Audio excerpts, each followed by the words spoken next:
Good evening, everybody.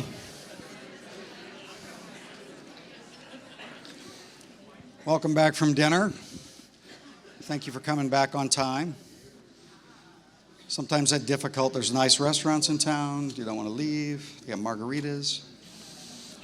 All right. Our keynote speaker for tonight, I'm going to tell you a little kind of behind-the-scenes funny story. Her and I were texting a month or so ago, a couple weeks ago, I guess, and she was telling me how much she loved the way I introduced her last year. And could I do a wonderful job like that again? I'm like, so I texted her back the truth. I go, Linda, I don't remember a damn thing about what I said last year. I don't. So, being the consummate professional, she said, can't you get a DVD of the...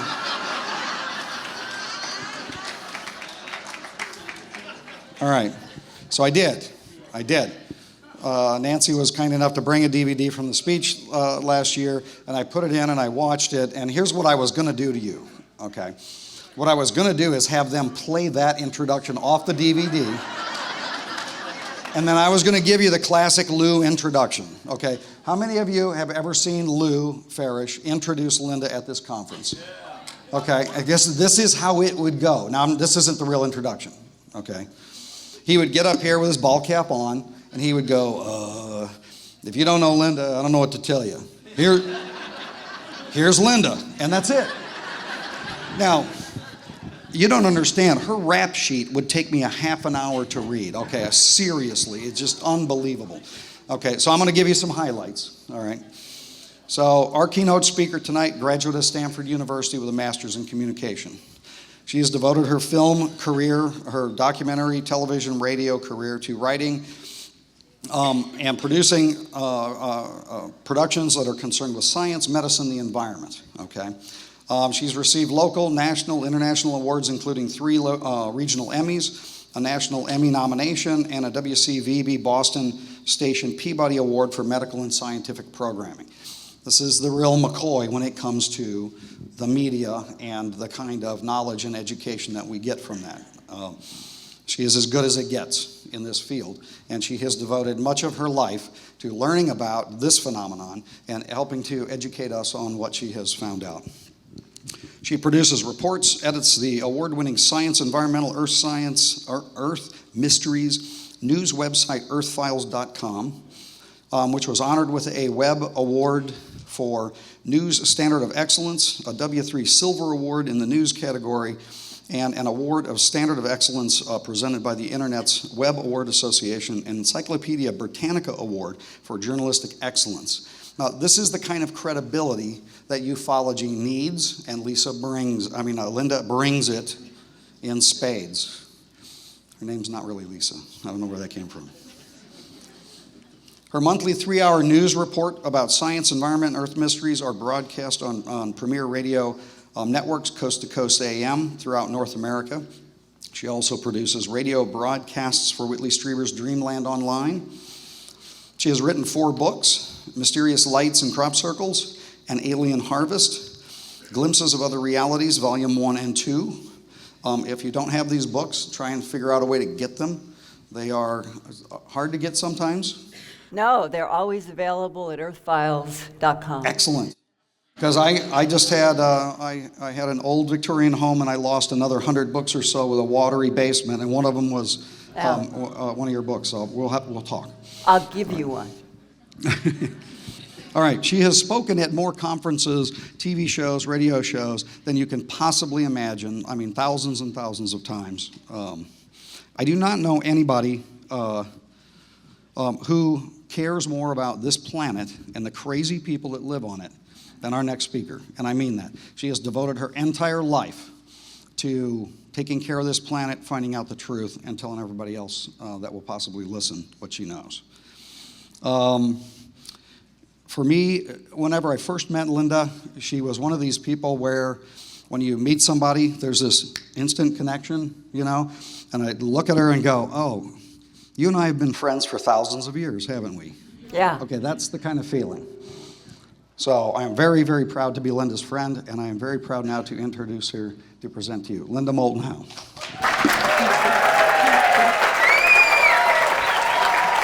Thank you.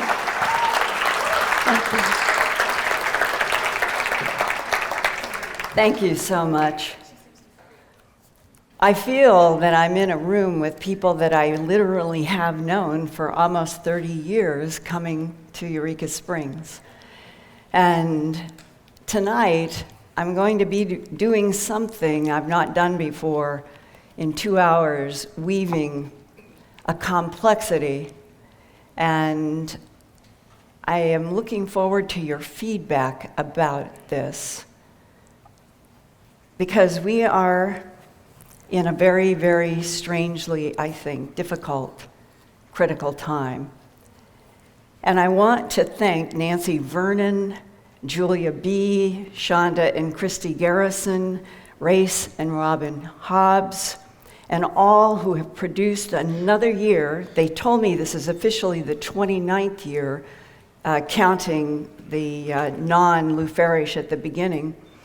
And that I know in my very first year, I think it was 88 or 89, I was here and I presented that year about my investigations of the worldwide animal mutilations and why law enforcement said that the perpetrators were, quote, creatures from outer space, close quote. And now we have rovers exploring on Mars.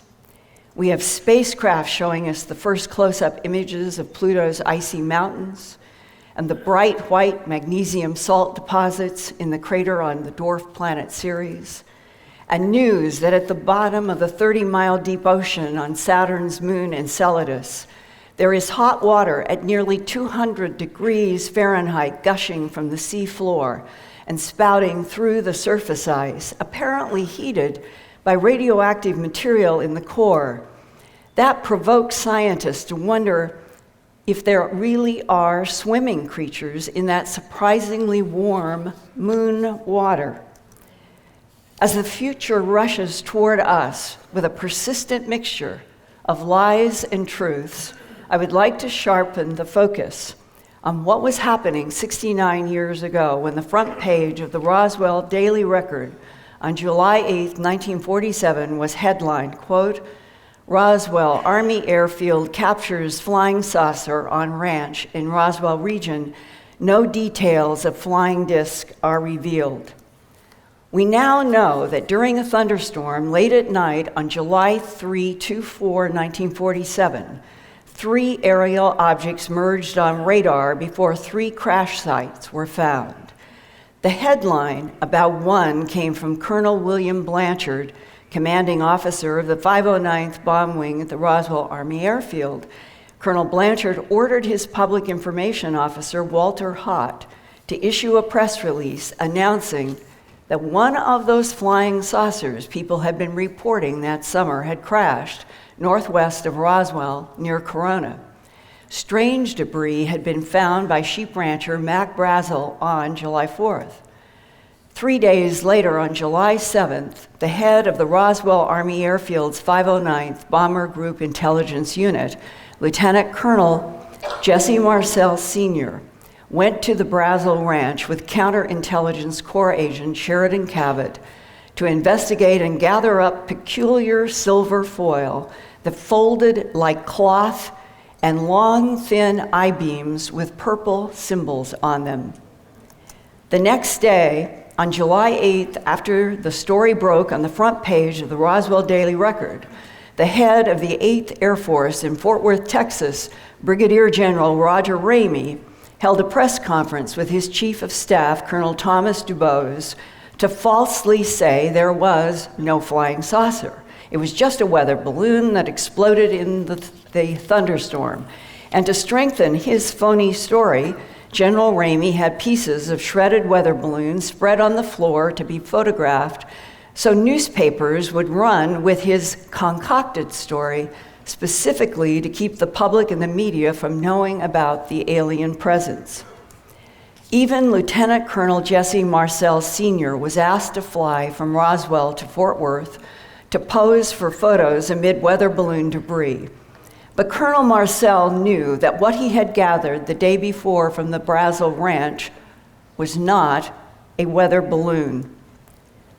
5 years later, in 1952, President Truman's Majestic 12 Special Panel said in their first annual report about the retrieval of, quote, unidentified plan-form space vehicles, radar film and tower logs do not explain the merging of 3 radar targets prior to collision and subsequent crashes.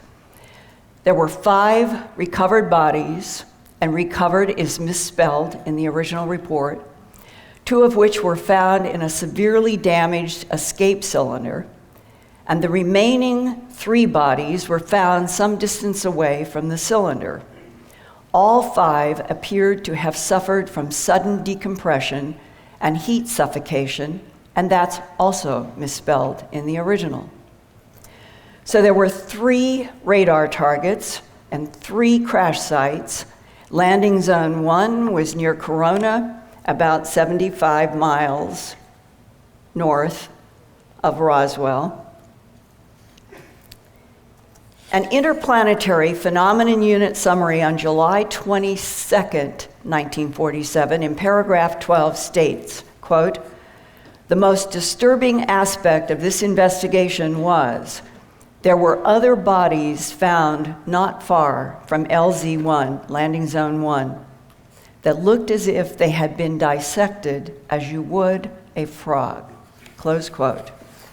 Without explaining whether the bodies referenced were animal, human, or alien.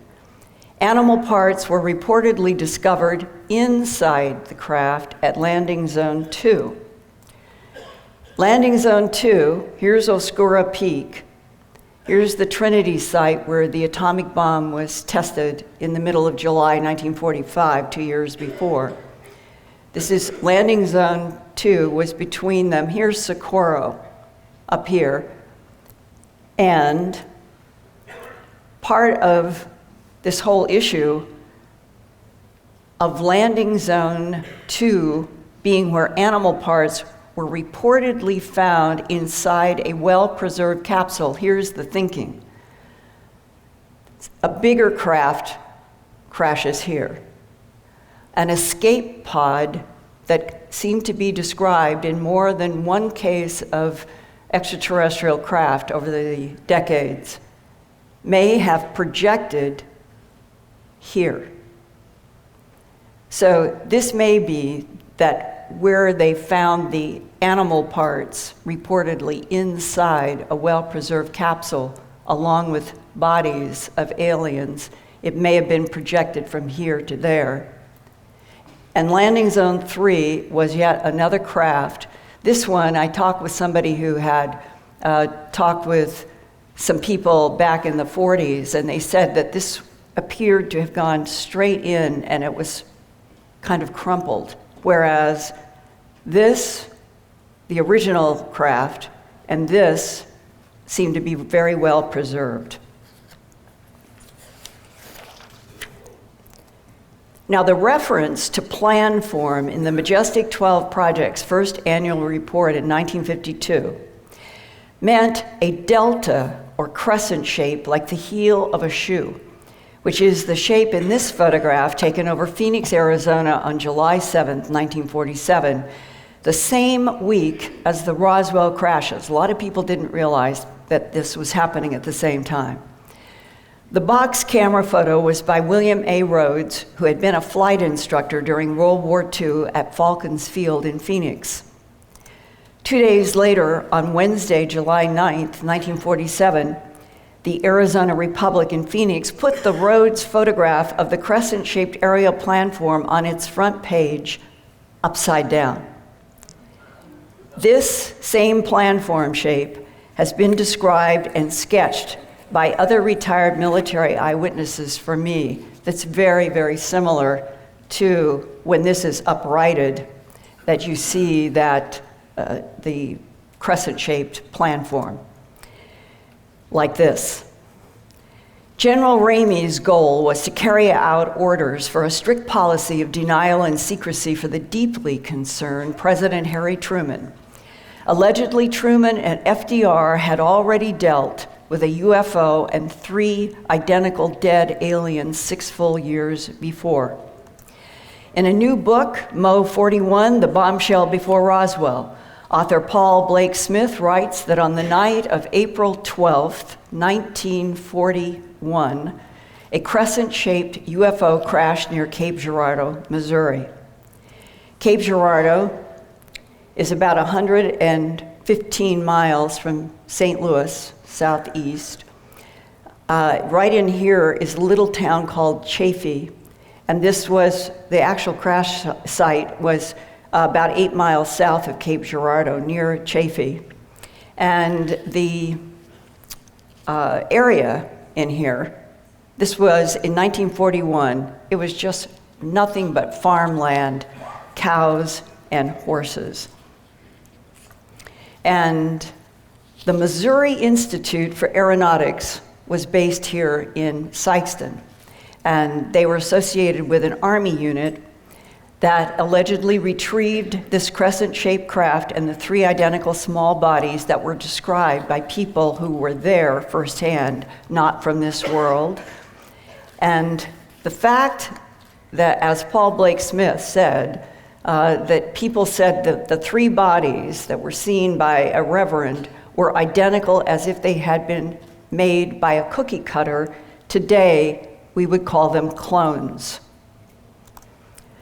One MJ-12 document leaked in the 1990s to aerospace engineer Dr. Bob Wood is entitled MJ-12 Project White Hot Intelligence, Estimate Preliminary, dated September 19, 1947, only 2.5 months after the Roswell region's UFO crashes.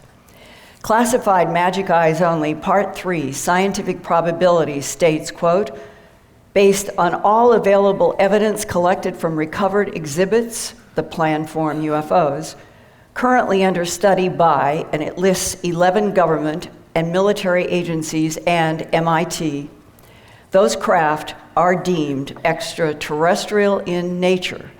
This conclusion was reached as a result of comparisons of artifacts from the Missouri discovery in 1941, meaning Cape Girardeau.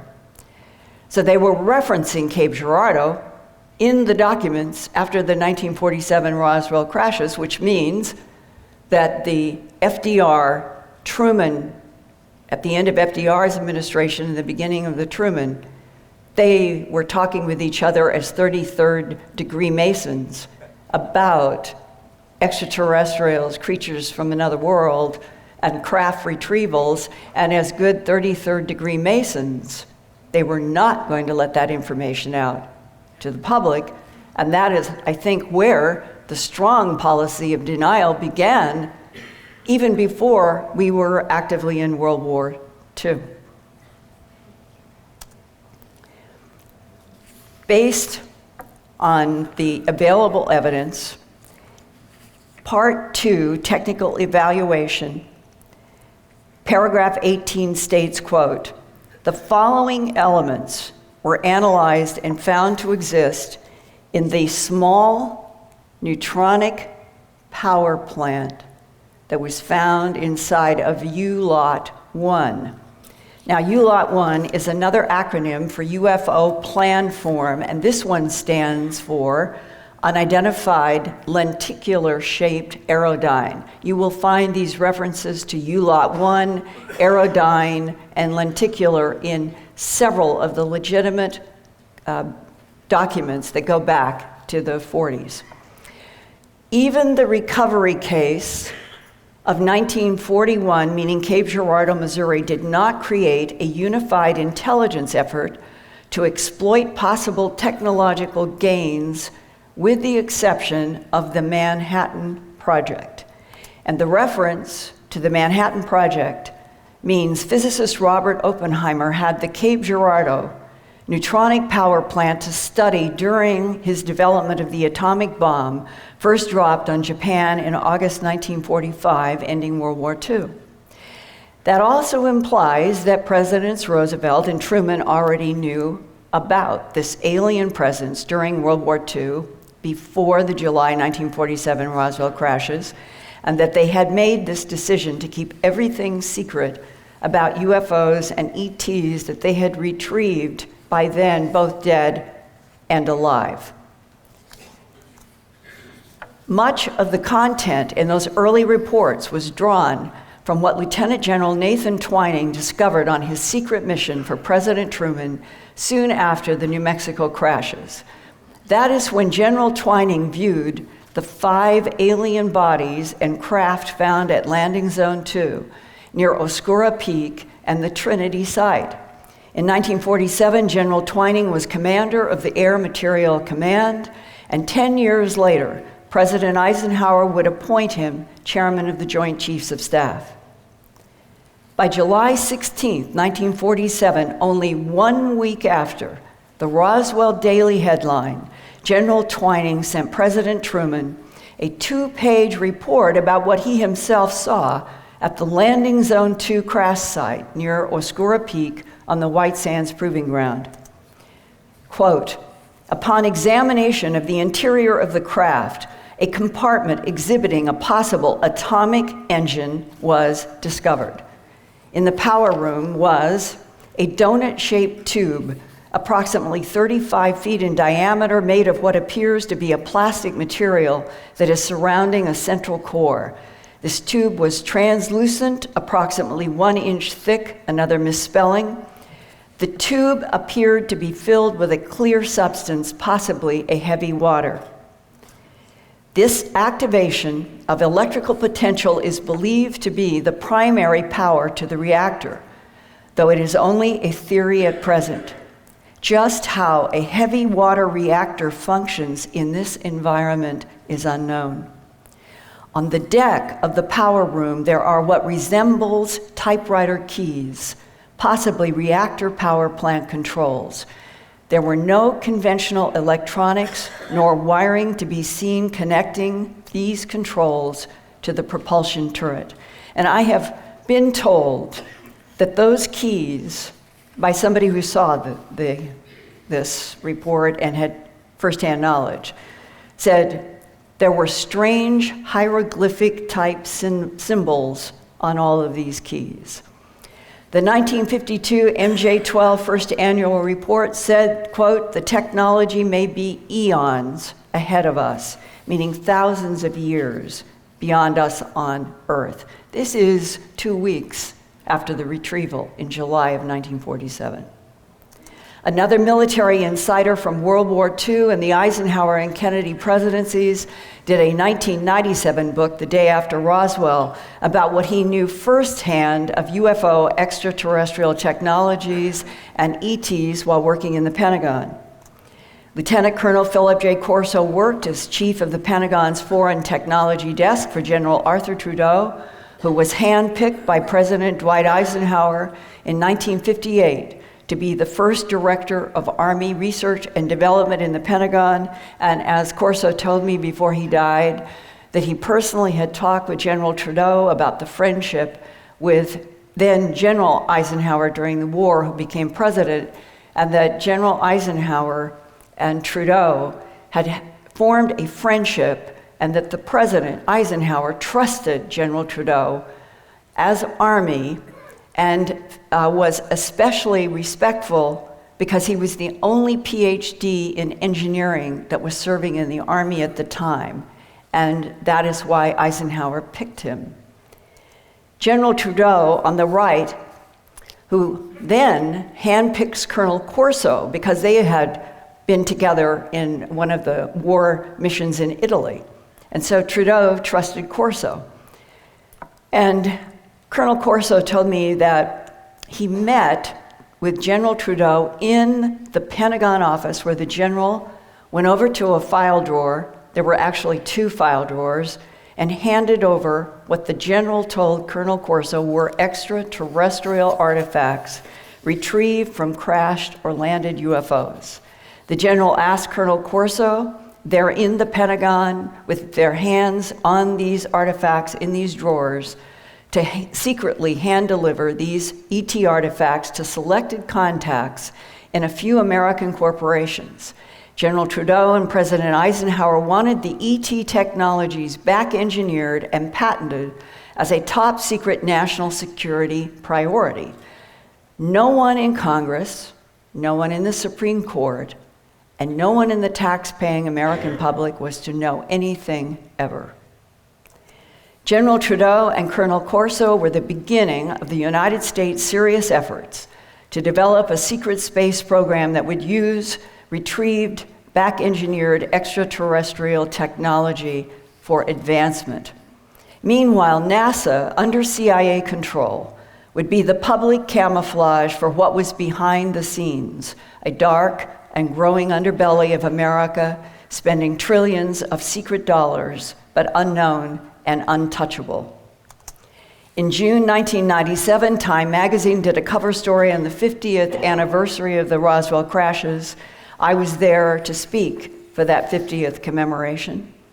And there I met and talked with Colonel Corso for the first time about his work for General Trudeau. When Colonel Corso was introduced to me, he extended his hand to shake mine and he said, "How the hell did you get so much classified information?" And he meant the animal mutilations that I had investigated for my TV documentary, A Strange Harvest, that first broadcast May 28, 1980 on Denver's CBS station KMGH-TV, where I was director of special projects. That's when sheriffs and ranchers told me the perpetrators of the bloodless, trackless animal deaths were, quote, creatures from outer space, close quote. I heard that from several people in law enforcement, but they would not stand up in front of my camera and go on the record. Ranchers had seen glowing lights in night skies emit beams down into their pastures. A few had even seen a cow lifted up in a beam of light or lowered in a beam of light to pastures, dead and mutilated. But none of those eyewitnesses would stand in front of my TV camera for fear of ridicule.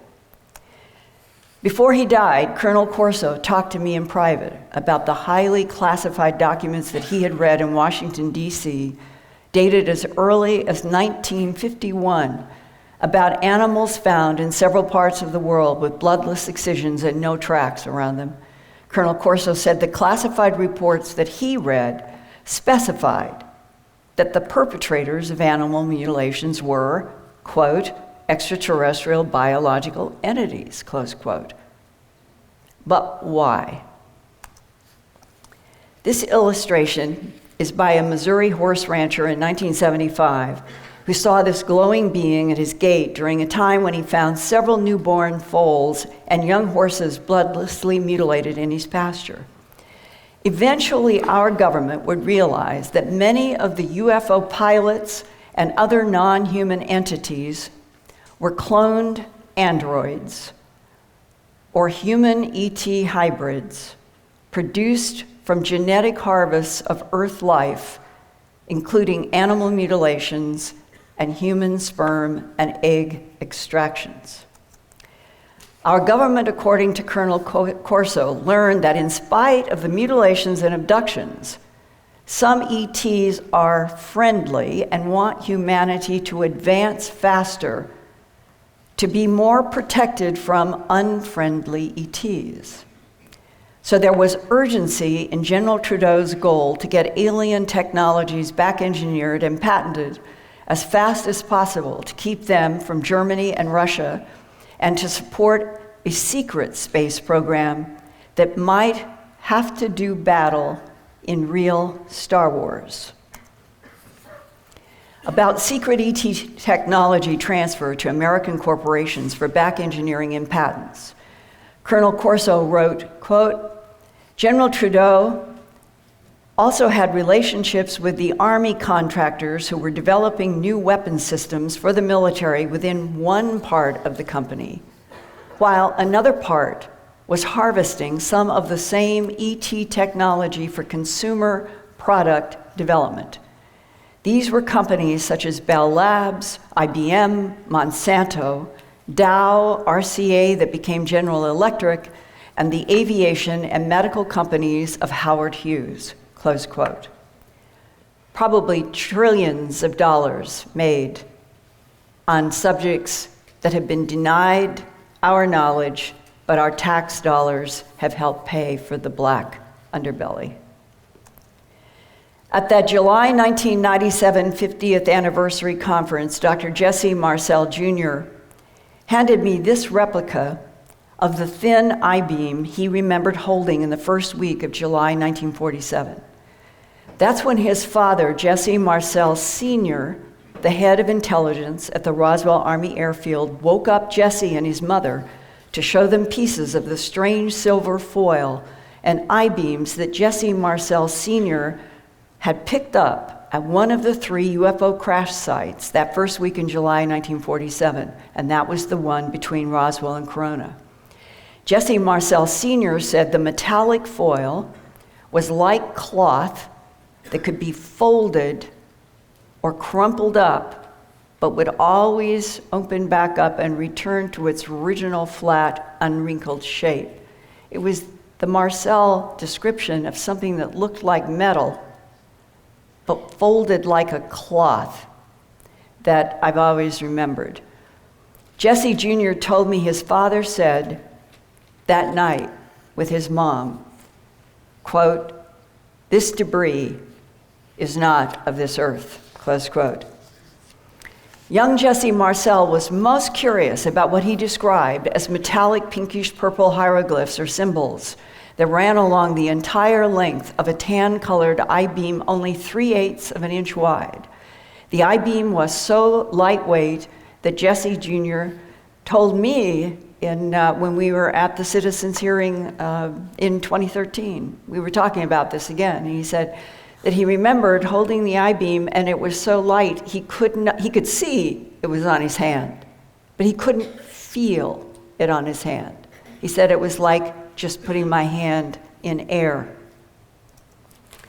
Plastics did not exist publicly in 1947, but eyewitnesses would later on compare the I-beams to a new lightweight plastic or balsa wood. There were rumors that scientists had discovered the I-beams were an exotic hybrid of metal-like wood. It could not be cut or burned. Intelligence officer Jesse Marcel Sr. would himself compare the strange pink-purple symbols to, quote, indecipherable Chinese writing, close quote. And 12 years after the 1947 Roswell UFO cover-up began, Brigadier General Stephen Lovkin has said that he was briefed at the Pentagon in 1959 about the Roswell UFO crashes, and he was shown thin I-beams with what he called purplish encryptions, was the word they were using by then, and that means encoding messages or information in such a way that only authorized parties can read it. Another source, Steve Lytle, reported that his mathematician father was asked by government authorities to decipher the I-beam symbols, but no one was able to. And those were not the only mysterious symbols to show up on UFOs. In 1803, on the east coast of Japan, in the Hitachi province, fishermen reported that a pale, red-headed, alien-looking woman suddenly emerged from under the ocean waters in a round craft that had symbols on its surface. The woman was inside the craft, clutching a box. Eyewitnesses called her Utsuro Bune, meaning ship hole, because her sea craft was shaped like a rice bowl. People who saw the craft said the top was like glass or crystal. When the red-haired woman spoke, it was in a language that no Japanese person had ever heard before. What language was she speaking? Where did she come from? What was in that box? Nobody knows. Eyewitnesses claimed the same red-haired woman and craft were reported in other parts of Japan as if she were flying around in the craft. She was always reported to be tightly holding this box. 177 years later on December 26, 1980, after midnight, Staff Sergeant James Peniston at RAF Bentwaters Woodbridge in England would also encounter a strange craft with symbols in Rendlesham Forest. When Sergeant Peniston dragged his fingers over the symbols, his mind was filled with zeros and ones of binary code and telepathic impressions of a time machine from a distant future where an advanced civilization was dying out. Its mission was to harvest genetic material from Earth to use as band-aids to extend the future civilization's survival. There was no pilot. The triangular craft operated with alien self-activating software. Now here is a comparison. Rendlesham Forest, triangle, vertex, circle, this circle. Here is 1803, triangle, circle here, 2 circles here. These red circles I put on there so you'd see this is where they are in the writing that was written down and has been part of Japanese UFO lore since 1803. So that means that spanning a lot of decades, that we're beginning to sometimes see patterns that resemble. And a year later, on August 28, 1991, 11 years after Sergeant Peniston touched the symbols on the alien craft in the Rendlesham Forest, Soviet authorities were tracking a UFO on a zigzag course at 4,225 miles an hour. The rapid radar track vanished over Kyrgyzstan. A year later, in June 1992, a search party found a cylinder-shaped craft with strange green symbols on it. The investigators reported, quote, powerful electromagnetic field emanating from the wreckage, close quote. All photographs and videotape recordings were overexposed. The craft had crashed in the Shaitan Mazar Gorge, also known as the Devil's Grave, in the central Tian Shan Mountains of eastern Kyrgyzstan. And then, 14 years after that, in late June 2015, an Army sergeant with his wife, 2 young children, dog and a cat, began moving from, I want to make sure I say it, Richmond Hill, Georgia, very near Savannah, on their way to go to Fort Carson in Colorado. And this was going to be generally their route right here. He's a very intelligent, very responsible Army sergeant, I know what his general work is, and he's very familiar and works with them all the time. This is very important. The GPS, it's part of his daily life. And he sets the family truck's GPS for the route, and they planned to travel at night when it was cooler with less traffic and stay in motels during the day. The husband, who I'm calling Sergeant CJ with his permission, because he's active Army, he wants to understand what is happening to him. The man is really living a schizophrenic life of strict Army and having what we're now going to unfold.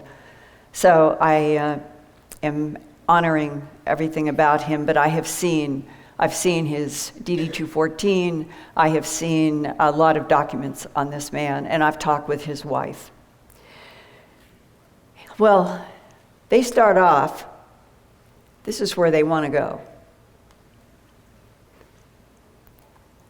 And between here and there, something weird, really weird happens.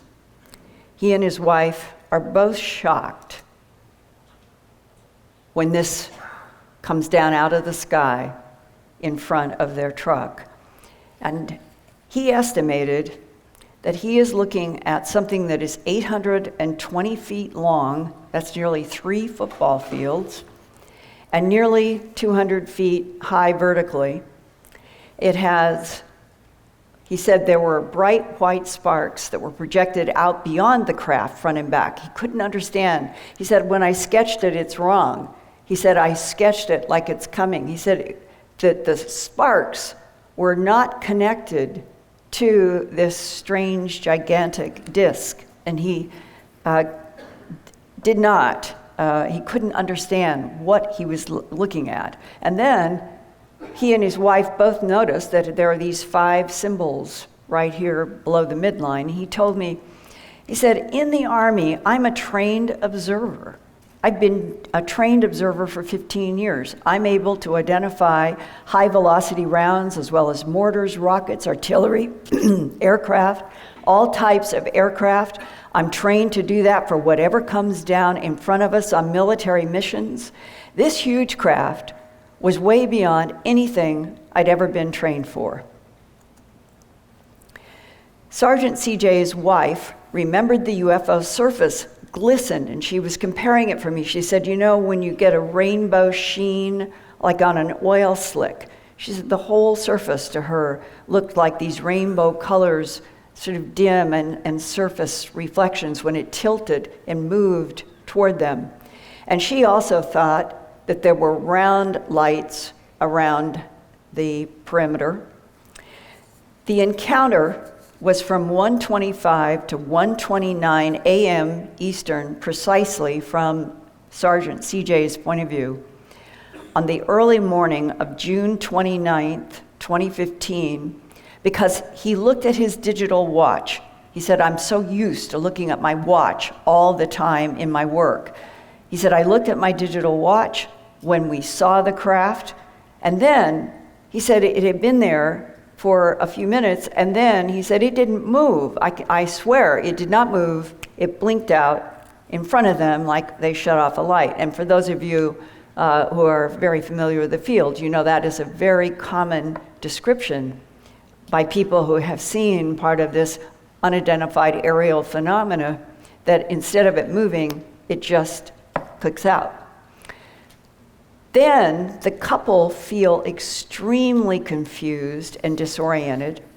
Sergeant CJ drove up the road a few miles and found a Shake Rag Express on Highway 1 South.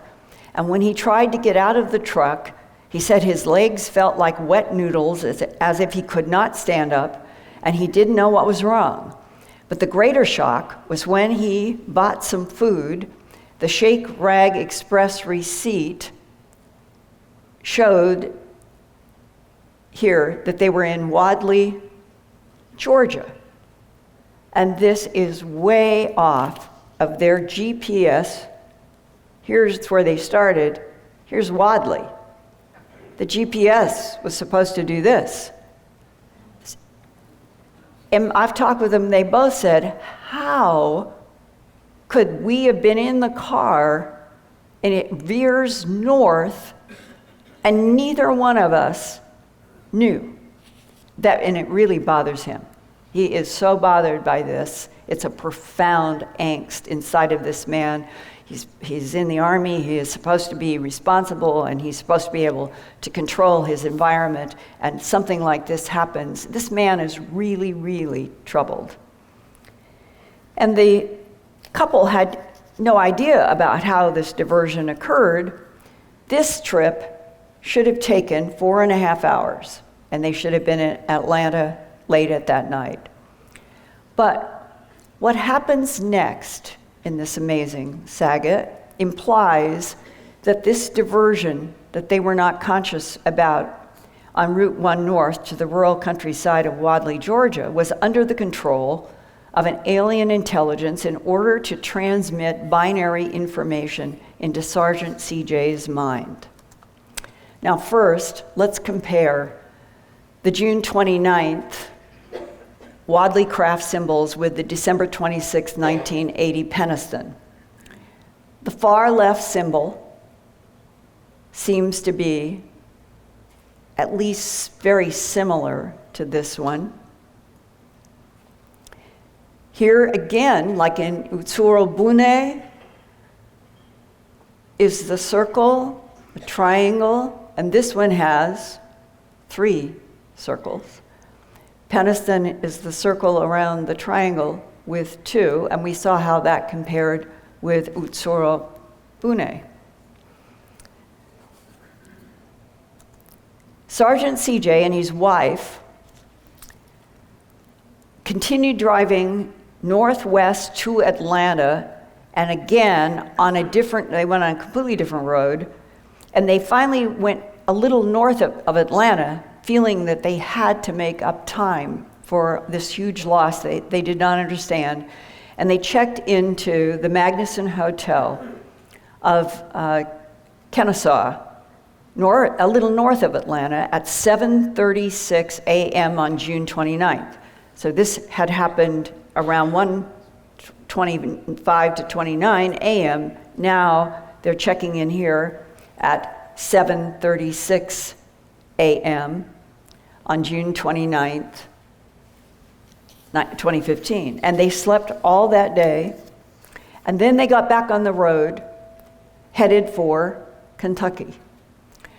And the credit card sales receipt for the Motel 6 here in Paducah shows CJ and his family checked in at 5:36 a.m. on June 30th, 2015. Exhausted, everyone. The children, CJ and his wife, they all fell into sleep.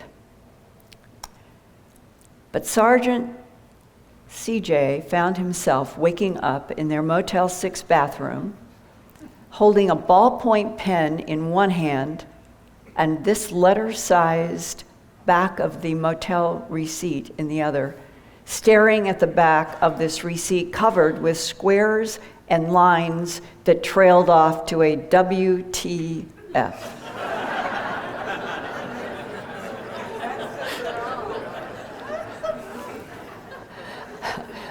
A sense of humor, even unconscious. During our first interview about this high strangeness, he asked that his voice be electronically altered because he is active Army and he wants to remain anonymous. So what you're going to hear is a distorted electronic male voice.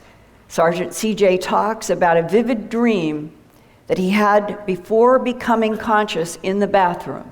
In the dream, light gray alien beings wearing dark lenses over their eyes, similar to but larger than human eyes, are warning about a threat to Earth.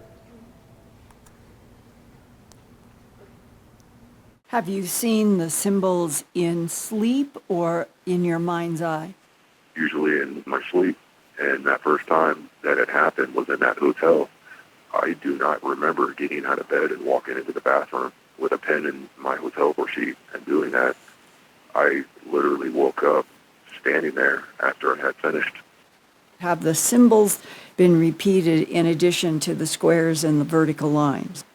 Yeah, I've seen them again in dreams. Can you describe that dream? Yeah, it's dark all the way around, and they're being scrolled past from right to left.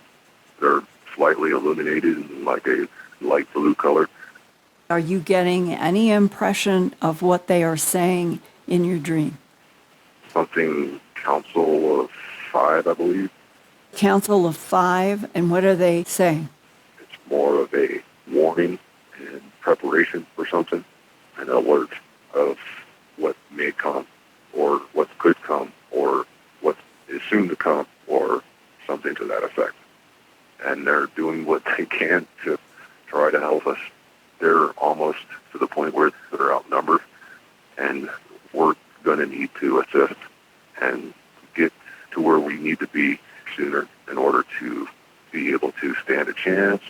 Did you see any humanoids of any shape or size or type in any of your dreams? Yes, ma'am. Which type? The skin similar to ours, however, grayish in color, elongated heads, larger sockets for eyes, larger eyes. In the dream that I was seeing, there was one about where my feet would be, and I could see expressions on its face as a little bit of worry, but was trying to keep me calm. Did you get the telepathic impressions of warning there aren't enough of us, there's more of them, something is going to happen that's going to be a big problem, and that these beings have been trying to help and now they can't because they don't have enough numbers versus what is there? Similar, perhaps, but I think it's more along the lines of what we're doing that's going to harm us, such as sending signals out into space is not a safe thing to do, that we have technology that we need to expand on, but it's being kept from everyone behind locked doors or closed doors, and only to certain individuals or something to that effect, and allow all minds to come together to get things done a little bit quicker. Or what is going to happen? Whatever's going to happen might negatively affect us. I don't know what that might be, though. And if there is a warning or an alert, that would imply that something is coming that may be harmful. I don't know. I know it's something that will affect us here on Earth.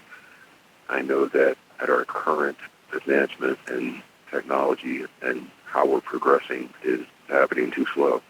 And the way to fix that is opening up and allowing everyone here who is kept in the dark or not being told the information.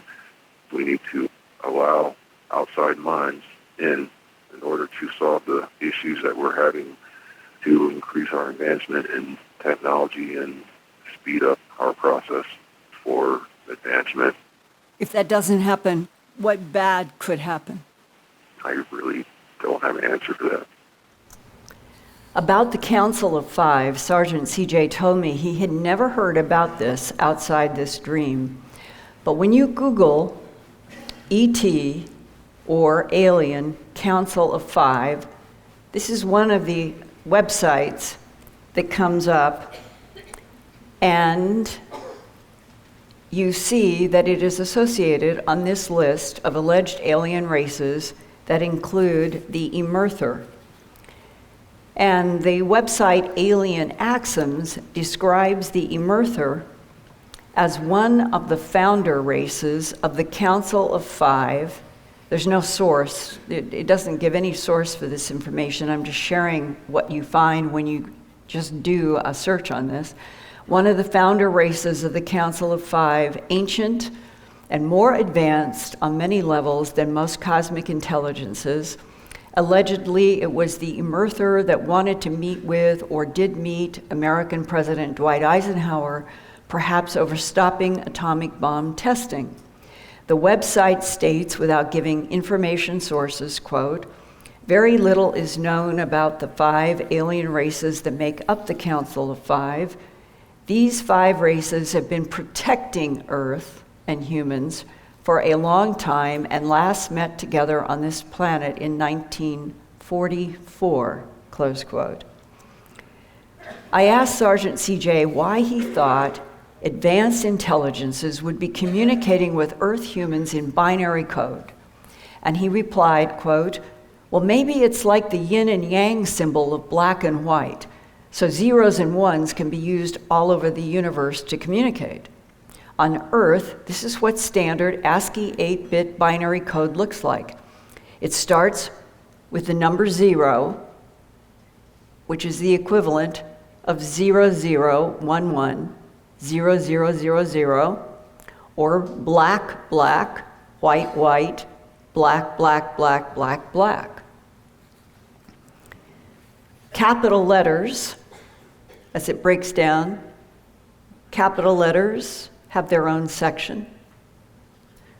Lowercase letters, numbers, and here's what you would be doing with when you would have punctuation.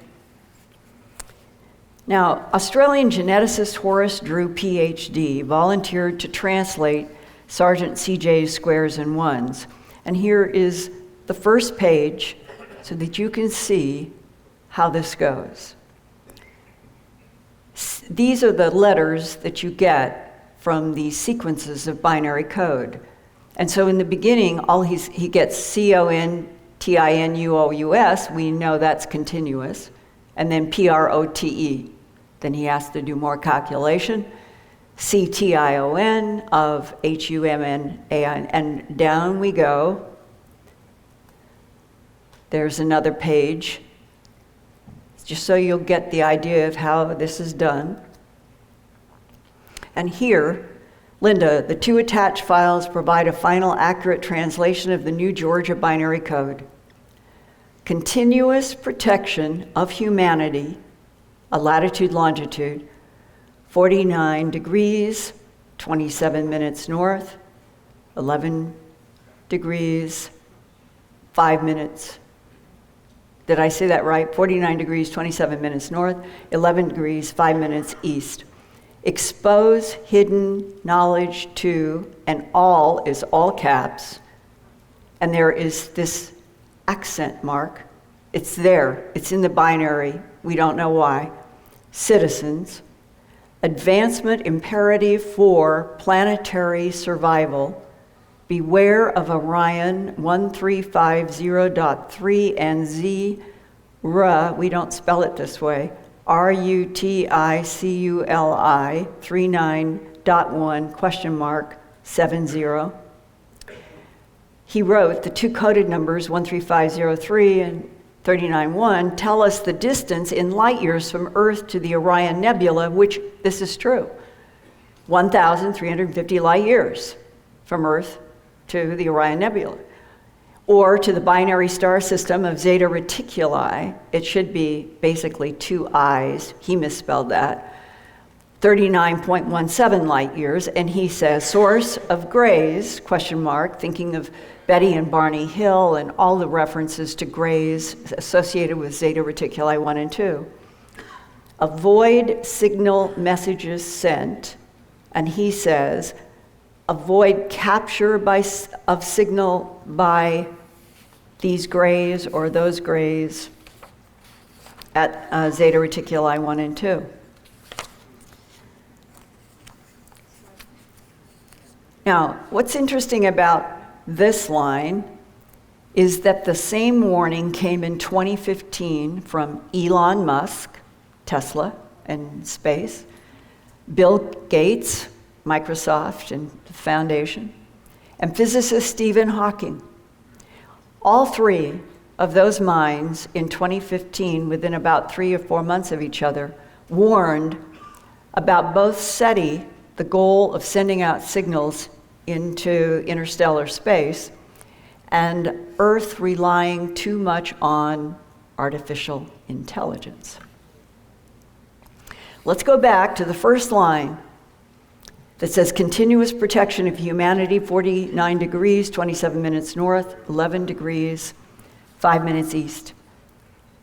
If that latitude and longitude are supposed to be a location on Earth where ETs from the Council of Five are supposed to be protecting humans, how odd that it turns out to be town center of Nuremberg, Germany.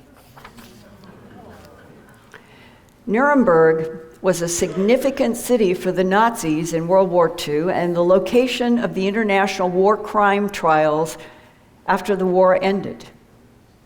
But Nuremberg was also famous more than 400 years ago in 1561 when immense black cylinders appeared in an early dawn sky and released many strange smaller blue, black, red, and orange spheres, rods, and crosses.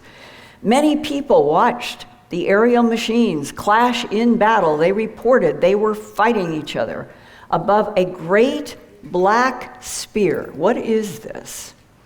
That remained stationary for the hour. People reported this. This went on for an hour. And some of the UFOs crashed with smoke. And this was all, you might say, recorded in this famous woodcut by German artist Hans Glaser. So who in that aerial UFO battle might have been protecting humanity as stated in the Sergeant CJ binary code of continuous protection of humanity? What could the battle be about? And let's go deeper into binary code messages by comparing Sergeant CJ's string of zeros and ones to Sergeant Jim Penniston's back in December 26, 1980.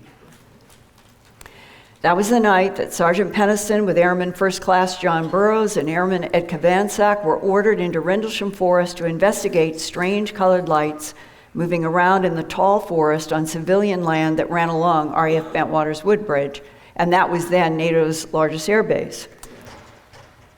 This is page 1 of the binary code written down by Sergeant Peniston after he touched the raised symbols on the surface of a mysterious black glassy triangular craft on the forest ground. These red lines mark off the groups of zeros and ones so that they can match against that ASCII code that I showed you just a couple of minutes ago, looking for letters and numbers. At the right, just like I showed you, this is what is coming down from these numbers.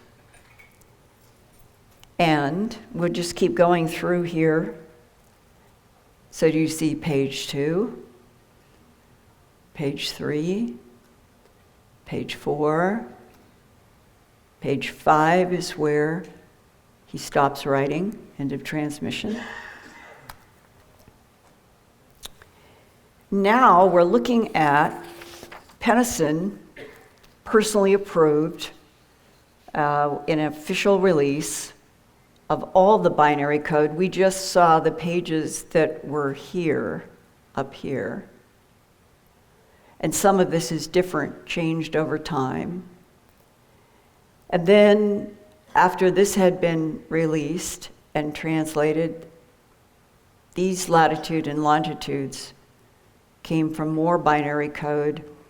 And these eyes of your eyes, origin, it's origin here, origin here. This origin is the same as this latitude, longitude. And origin year, 8100. Peniston felt very strongly, I think, about this being something that was in the category of a time machine from the future. And if you subtract Earth year 1980 from 8100, you get 6,120 years in the future for the time travelers instead of, in his hypnosis, he uses the term 40,000 years in the future, that whatever had come back was from 40,000 years in the future. But it can also be argued that the time travelers from a distant future were not referring to Earth-based 365-day year cycles of time. But nobody really fully understands this.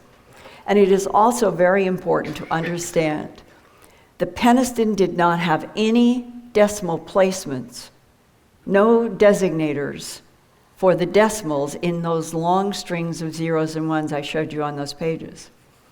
So each latitude and longitude, out of all of those different peregrinations of where you put the decimal point, could be any one of 24 possibilities, according to retired astronomer Mike Reed and geneticist Horace Drew.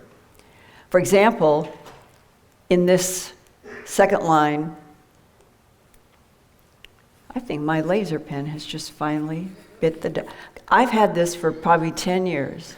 I've never, we talked about would there be any technical failures. Well, my laser has just gone out. If anybody has one, hand me. In that second line, where it says the latitude, longitude, and high Brazil. Oh, great. Thank you so much. Wouldn't that be wonderful if life worked like that?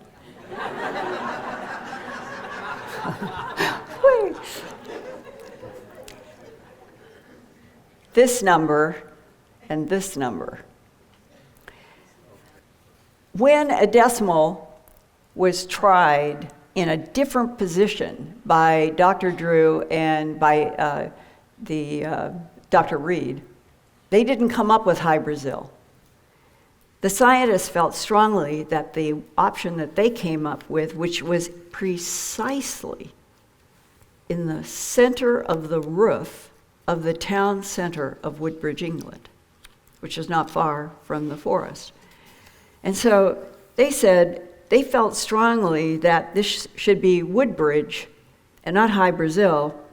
And it made sense because if you have a black triangular craft and it's a time machine and it's here doing work for something else, it would be logical, it would be emitting a continuous stream of location information to whoever, whatever, sent it to Rendlesham Forest. And that all the named locations in parentheses, all of these are in that same category, that what everybody did was they took and did all these permutations, and then they decided that maybe this is more logical because it's not in the middle of the Atlantic Ocean or the Pacific Ocean, except for the selection of High Brazil, which came from an ancient sea story about an island west of Ireland that only appeared once every 7 years, and then adding to its mystery were tales from people there who said they tried to go in boats from Ireland to this island and they never could reach it. And it was the Ancient Aliens TV program that chose High Brazil option because it kind of fit into Ancient Aliens, and that's why you're seeing that. But I think that the scientists, I think it makes more sense that it was actually Town Center Woodbridge, and all of this is to explain to you that none of this is carved in stone because there was no decimal defined. Now, let's compare Sergeant CJ's first June 30th, 2016, binary, June 29th, 2015, the binary translation on the top, and then this is 35 years before, or this is 35 years after, whichever way you want to look at it, from December 26th. And there are three words that really do stand out as being continuous, continuous, continuous, humanity, humanity, advancement, imperative for planetary survival, this continuous for planetary advance. These are 35 years apart. Now, another similar warning about planetary survival came in this binary code discovered in a wheat field next to Crabwood Copse in the village of Pitt near Winchester, Hampshire, England, on August 15, 2002. The gray alien head and binary code disk is in front of BBC Winchester's tall broadcast antenna. These thin lines, we all thought, are to simulate an early 20th century TV broadcast. Remember when there'd be the lines? The implication seemed to be that the crop formation was a reply to Earth TV signals. But was the warning from the alien depicted in the wheat holding the binary disk, or was the warning about the alien in the wheat pattern? The three stars or figures here, everybody said immediately back then, oh, this must be famous Orion belt stars. So many people think that this is talking about a threat from something associated with the Orion constellation. Now, when you go down into the binary, it's just to show you that it starts, here's where the message, it starts on the inside and winds out. And over here it is showing you, when they calculate, see the B, E, got a reflection, BEWARE. You see how that's working. So, okay, so that's how they started, and they get beware. Beware the bearers of false gifts and their broken promises. Much pain, but still time. Believe there is good out there. We oppose deception, conduit, closing. And in fact, in the first translation, I remember talking with somebody in England about this who had gone to this formation, and they said that the they thought that the binary was actually making for like a ring, like what the punctuation would look like in an old telegraph. A similar message was repeated 13 years later on June 23rd, 2015. This is last summer, near the airport of Turin, Italy, also known as Torino. This city is where Jesus Christ's alleged burial shroud is kept. Geneticist Horace Drew, PhD from Sydney, tackled these very difficult rings of binary code that included 100, if you count all these lines of these little circles that go around in between the triangles, they total 128 small circles in these straight lines between 16 triangular rays of the outermost ring. His binary translation of the outer ring only is Timeo, ET, all caps, that comes from the binary, Ferentes, exclamation point, is in the binary code. Dr. Drew said the Torino, Italy, June 23rd, 2015 this was summer solstice, wheat pattern, quote, "It looks like a clock where we have to rotate the inner wheel to match the outer wheel," close quote. Even though the inner ring binary code is not clear, Dr. Drew thinks some of it warns about a Trojan horse event coming to Earth. He wonders in writing to me if the Trojan horse is an invasion attack by the gray ETs from Orion and Zeta Reticuli warned about by someone else in Sergeant CJ's binary code only 7 days later on June 30th, 2015. So these two events happened very close. This crop formation followed by the CJ going off on that route and that disk and the binary download on that back of that receipt. Sergeant CJ did receive more telepathic downloads coming into his head at night. He said the squares and lines came faster than before, so it was hard for him to write it all down. He also could see that some of the squares were darkened, and he managed to get some of the new communication written down along with his comments about what was happening. From October 27th to the first week of January 2016, Sergeant CJ was waking up a lot yelling. I talked with his wife, and she said he would wake her up talking loudly and was often saying a string of numbers while he's still asleep and not awake. She told me near tears how much all of this scared her, and she wanted it to stop.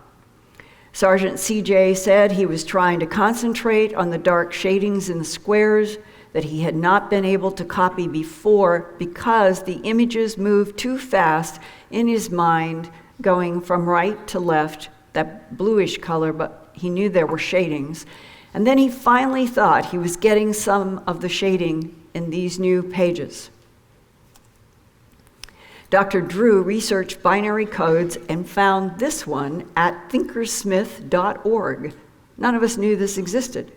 That uses squares that are either clear or blackened to represent ones and zeros. Horace Drew applied it to Sergeant CJ's new pages. And on the far left of this graphic, to show you how this works, this is what's coming out of those squares and ones. IMMINENT space. Imminent. Here's the translation from October 2015 to January 2016. Imminent threat soon upon Earth's leaders and civilizations. Expose and disband hidden knowledge to all citizens, employ safe and controlled joint study to all minds, progression imperative for combined survival. Embrace this space vessel threat, 000, journey, 12 in brackets, LY, he interprets as light year, 12 light years, And he insists, the binary sent me so I could see. Ikes. President Eisenhower, he thinks. IKES. I know, if ETs are using the short form of a name of a president, but this is what it comes out. IKES embedded, and then repeat, DED, citizens are ready, AIS, he interprets as, and then close, and then evolve, 11111, and clearly that is not making a lot of sense. But the issue that Dr. Drew wonders, could these intelligences that are trying to use Sergeant CJ's mind be trying to reference themselves back to the 40s and the 50s and some communication with President Eisenhower? Here, Royal Emerther warning, expose foreign technology to all evolutionary advancement needed to prevent takeover. The 3 is in brackets, and this odd quote mark, and we have no idea what that means, but you're now seeing what has come from CJ's continued getting this binary code, and it may be, as he says to me, he says, Linda, it moves so fast. And he said, I'm not really sure how I can do it anymore. He says, I'm at the edge of my ability to try. It's like what Penniston said. He could not get the zeros and ones out of his mind's eye. It's hard for us sitting here to imagine this, that something could activate your brain in such a way that until you write it down or do something with it, I could be looking at zeros and ones while I'm talking to you, and they wouldn't go away until I wrote them down or did something. That's the same description of this Sergeant JC that Penniston said that he lived with until he wrote them down in a notebook. It didn't go away, and it was driving him crazy. And we have in this last paragraph this reference yet again to emerther. And the truth is, I had never heard of this word. Dr. Drew had never heard of this word. How many people in this room have been exposed to emerther? Is there anybody who has been exposed to EMERTHER? I'm not seeing a hand. Well, I'm with you, and so is Dr. Drew. Never, ever. But when you type in the Google search bar, you get that photo I showed, and you get these informations about this group, EMER. Somebody is posting it. Who knows? They're not giving sources. Then, on February 18th, 2016, Sergeant CJ found that he had added 5 new lines of squares and lines without darkening any of them. And he's doing this in a notebook. He promised me he would keep a notebook and a pen right beside the bed if he woke up. And then he emailed me, and this is what he said. This was fast, and I was unsure if I drew them down correctly. It felt like it was not meant for me to write them, and I felt weird about it, like it was not clear enough for me to. I just did the best I could and figured it was probably all messed up or wrong. They are the only ones I have ever had since I sent you photos of my notebook. I could not darken the boxes and lines because they were moving too fast, and I was having a hard time concentrating. There was much more to it, but I could not keep up concentrating, close quote. So I sent this to Dr. Drew, and what he sent back was a surprise. This shows you 5 clumps that he told me in the email that this came in. He said, I think it must be Sumerian because he recognized Ki is a Sumerian word for earth. So I sent the 5 words like this. To Professor Joshua Jeffers, PhD, research specialist, Royal Inscriptions of the Neo-Assyrian Period Project at the University of Pennsylvania Museum of Archaeology and Anthropology, Babylonian section in Philadelphia. And here is his March 24th, 2016 reply. The first two words, Nabu, Rakbu, and the fourth word, Sanu, look to be Akkadian and not Sumerian. The first could be the god Nabu, but without the cuneiform, it is difficult to say since there is no divine classifier before it here. Nabu was one of the three most important gods in Sumeria. Nabu was the keeper of the tablets of destiny that recorded humanity's fate. He was son of Marduk and grandson of Enki, Ea of the Anunnaki. Nabu's grandfather, Ea, is the creator and protector of humanity because Ea created humans out of clay to be worker slaves for the Mesopotamian gods. But the supreme god Enlil was irritated by the noise humans made, apparently because we aren't telepathic and we have to talk out loud. So Enlil wanted to destroy Ea's human slave creation with a devastating flood. But Ea realized what Enlil was up to and got a friend to build an ark so that humanity could escape God Enlil's act of annihilation of humans. Professor Jeffers continues, the second word, rakbu, would be the noun rider, from the verb rakabu, to ride, frequently upon a horse or chariot. The middle word could possibly be the word for the city of Larsa in southern Mesopotamia, written out phonetically, should be larug/k without a doubled A, but the H is nonsensical for Sumerian and Akkadian and is puzzling. The fourth word, Sanu, could be an infinitive of the verb to do again, or a second time, or even to be different, strange. The fifth word, Ki, by itself can be Sumerian and would mean earth or land. The actual meaning remains unclear. Sergeant CJ is waiting to see if he has any more telepathic downloads that might explain these Sumerian and Akkadian words. But here is one more look at everything we've been able to translate from binary transmissions to Sergeant CJ to date.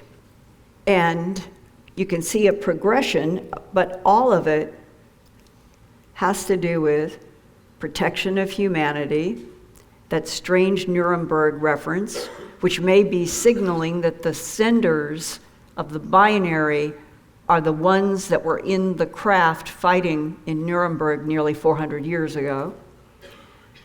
The constant refrain, the crop circles, and here, keeping this all secret is weakening humans.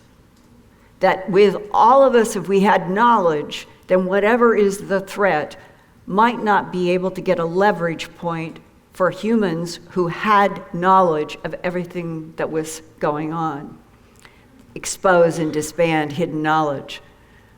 This is a very puzzling, who knows, maybe he couldn't get down the squares and that Royal and Merthyr, and then add the 5 Sumerian and Akkadian words. Binary code coming into human minds in dreams or from touching symbols on alien machines, like what happened in Rendlesham Forest on December 26, 1980, was apparently of great interest to America's Defense Intelligence Agency. The DIA had remote viewers working at Fort Meade, Maryland, next door to the National Security Agency in 1986. Remote viewer Lynn Buchanan worked in a DIA unit called, all caps, DT-S. Their goal was to research how accurately psychic abilities could be used in their spy program called Stargate. On July 14, 1986, one of Lynn's assigned practice targets was the Rendlesham Forest incident, but only his monitor knew the target on a 3x5 card in a file drawer. Further, Lynn knew nothing about the military mystery that had occurred 6 years before on December 26 to 28, 1980. But what Lynn did see in remote viewing seems to link to the repeating theme in the binary code messages about planetary survival for aliens, humans, or both. I interviewed Lynn Buchanan recently about this 2008 CIA released document. It is Lynn's original 1986 Rendlesham Forest controlled remote viewing session. This is the top page.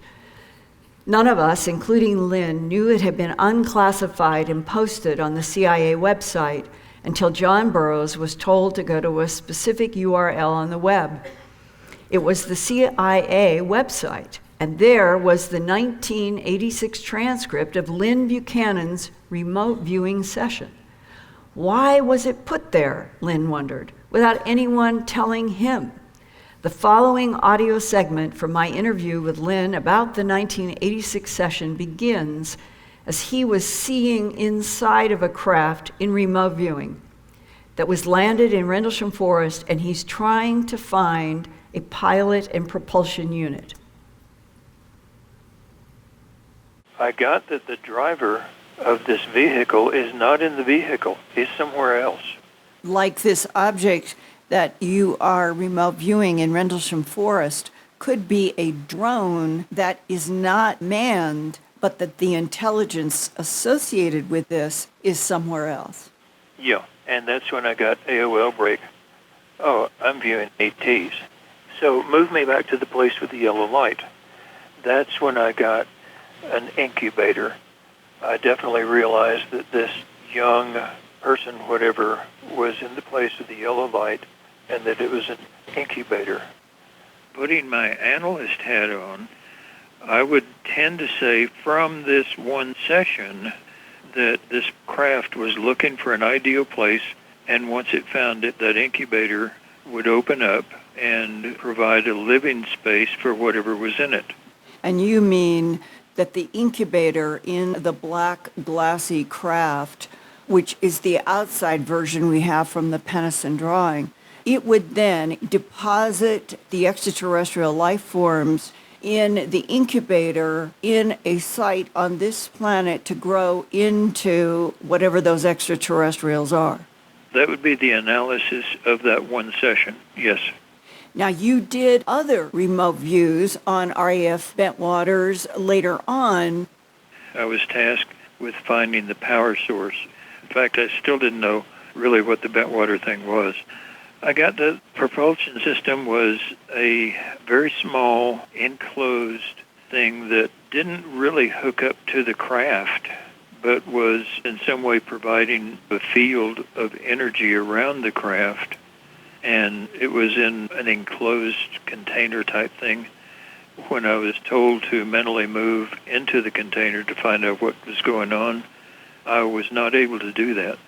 And this is the black box that you encountered in that very first July 14th, 1986 remote viewing. You didn't know where you were at the time, and you didn't know what it was. That was it, yeah. And this energy type box has come up in several other things, like Sacsayhuaman that has, I think, 100-ton stones. Sacsayhuaman is in Cusco, Peru. Yeah, and there was a tasking about how those were moved. I've heard a lot of people say those were moved by sound and all that, but that's not what I got in my remote viewing session. I got that there was some kind of an object that emitted energy that could surround something and make it to where you could just pick it up. Right, it would neutralize gravity. Yeah. I had a task one time of the Utsuobune, which was an ET that landed in northern Japan. In that case, this female-looking being came out of the ship. She carried this box with her, and she never let anybody have this box. And I think the box, whatever was in the box, was what made the ship move. Time machines, incubators of alien life trying to survive in planet seeding missions, ET hybrids and clones, eons beyond us, as the MJ-12 documents say. Whistleblowers have reported that alien technologies can make their various spacecraft, androids, and other ET technologies invisible to human eyes. This naval ship fading into invisibility is an October 2015 Northrop Grumman Facebook posting. In addition to invisibility, the extraterrestrial technology is described as functioning with self-activating software that can neutralize gravity and project three-dimensional holograms as camouflage that human eyes and minds cannot detect in the Earth environment. The alien goal, they say, is to harvest genetic material from this planet's animals and human life in order to create a large ongoing supply of rapid cycle-cloned and hybridized body containers with very advanced technology that some people in the human abduction syndrome refer to as the resurrection tubes. I first learned about the cloning tube technology the first week of March 1991, when I received in the mail a large envelope that contained an audio cassette, letter, and several color drawings from a woman named Linda Porter. She was born in 1946 and began having memorable experiences with non-humans by age 12 in 1958. She had decided it was important to reach me after hearing a conference presentation that I had given in California concerning eyewitness testimony about non-human intelligences interacting with our planet. She was concerned about her vulnerability as a person caught up in the human abduction syndrome, and she was frightened about the United States government's policy of hiding the alien presence. Her letter began, quote, "We abductees are caught in the middle of a series of ongoing events that will one day prove to be historically significant to the future of the Earth. Unfortunately, because of our continuing non-voluntary interactions with these beings, we have, in a sense, become victims of both sides of the phenomena. On the one hand, we are used by the aliens for their own purposes, whatever those purposes may be. On the other, if we speak out, we risk ridicule from the public, and in some cases, possible harassment and/or intimidation by government and military personnel. If you could look directly into these creatures' eyes, you would realize that every detail of your life, no matter how personal, how mundane, how minute, is known to them. It makes me wonder, are we some kind of Ken and Barbie dolls being played with by an emotionally immature race of beings with no sense of morality? Or are we pawns held in the grasp of a dying race that will do anything for their own survival, including the cold-blooded mutilation of another species, we humans, and the brutal mutilation of helpless animals? Unless a person has been through the trauma of an abduction, they cannot comprehend how these entities can strip the mind and soul as easily as they can strip the clothes off a body. They scan details of a person's life with such facility that they make you feel as if you are an interesting piece of lint caught between their toes. In the blink of an eye, these beings devastate all personal freedom, all sense of privacy, and all prospects for living a normal existence. A person's life is never the same again. He or she is changed forever," close quote. Linda Porter's words speak for a lot of abductees who have interacted with gray, blonde, reptilian, or insect humanoids. But some abductees think that there are friendly non-humans, which actually are trying to help people advance to more stability that will help the non-humans to survive as well.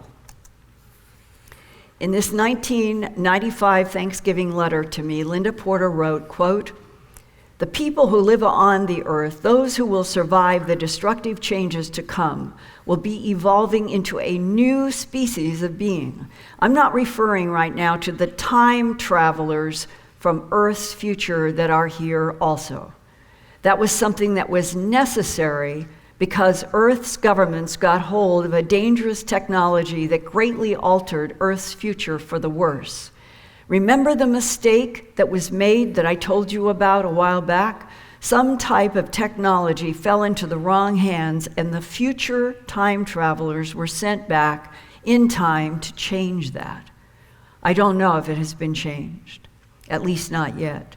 But that was an entire sidebar to evolution that was never meant to happen," close quote. Linda Porter was the first of half a dozen people in the human abduction syndrome that I've interviewed who experienced being raised and lowered in a tube of light and passing through walls that she and other abductees say feel like thousands of little feathers all over their body. Linda said the light tube is different from the tunnels that opened up inside of her bedroom, quote. "The beam is used only to transfer people from Earth to a craft and back.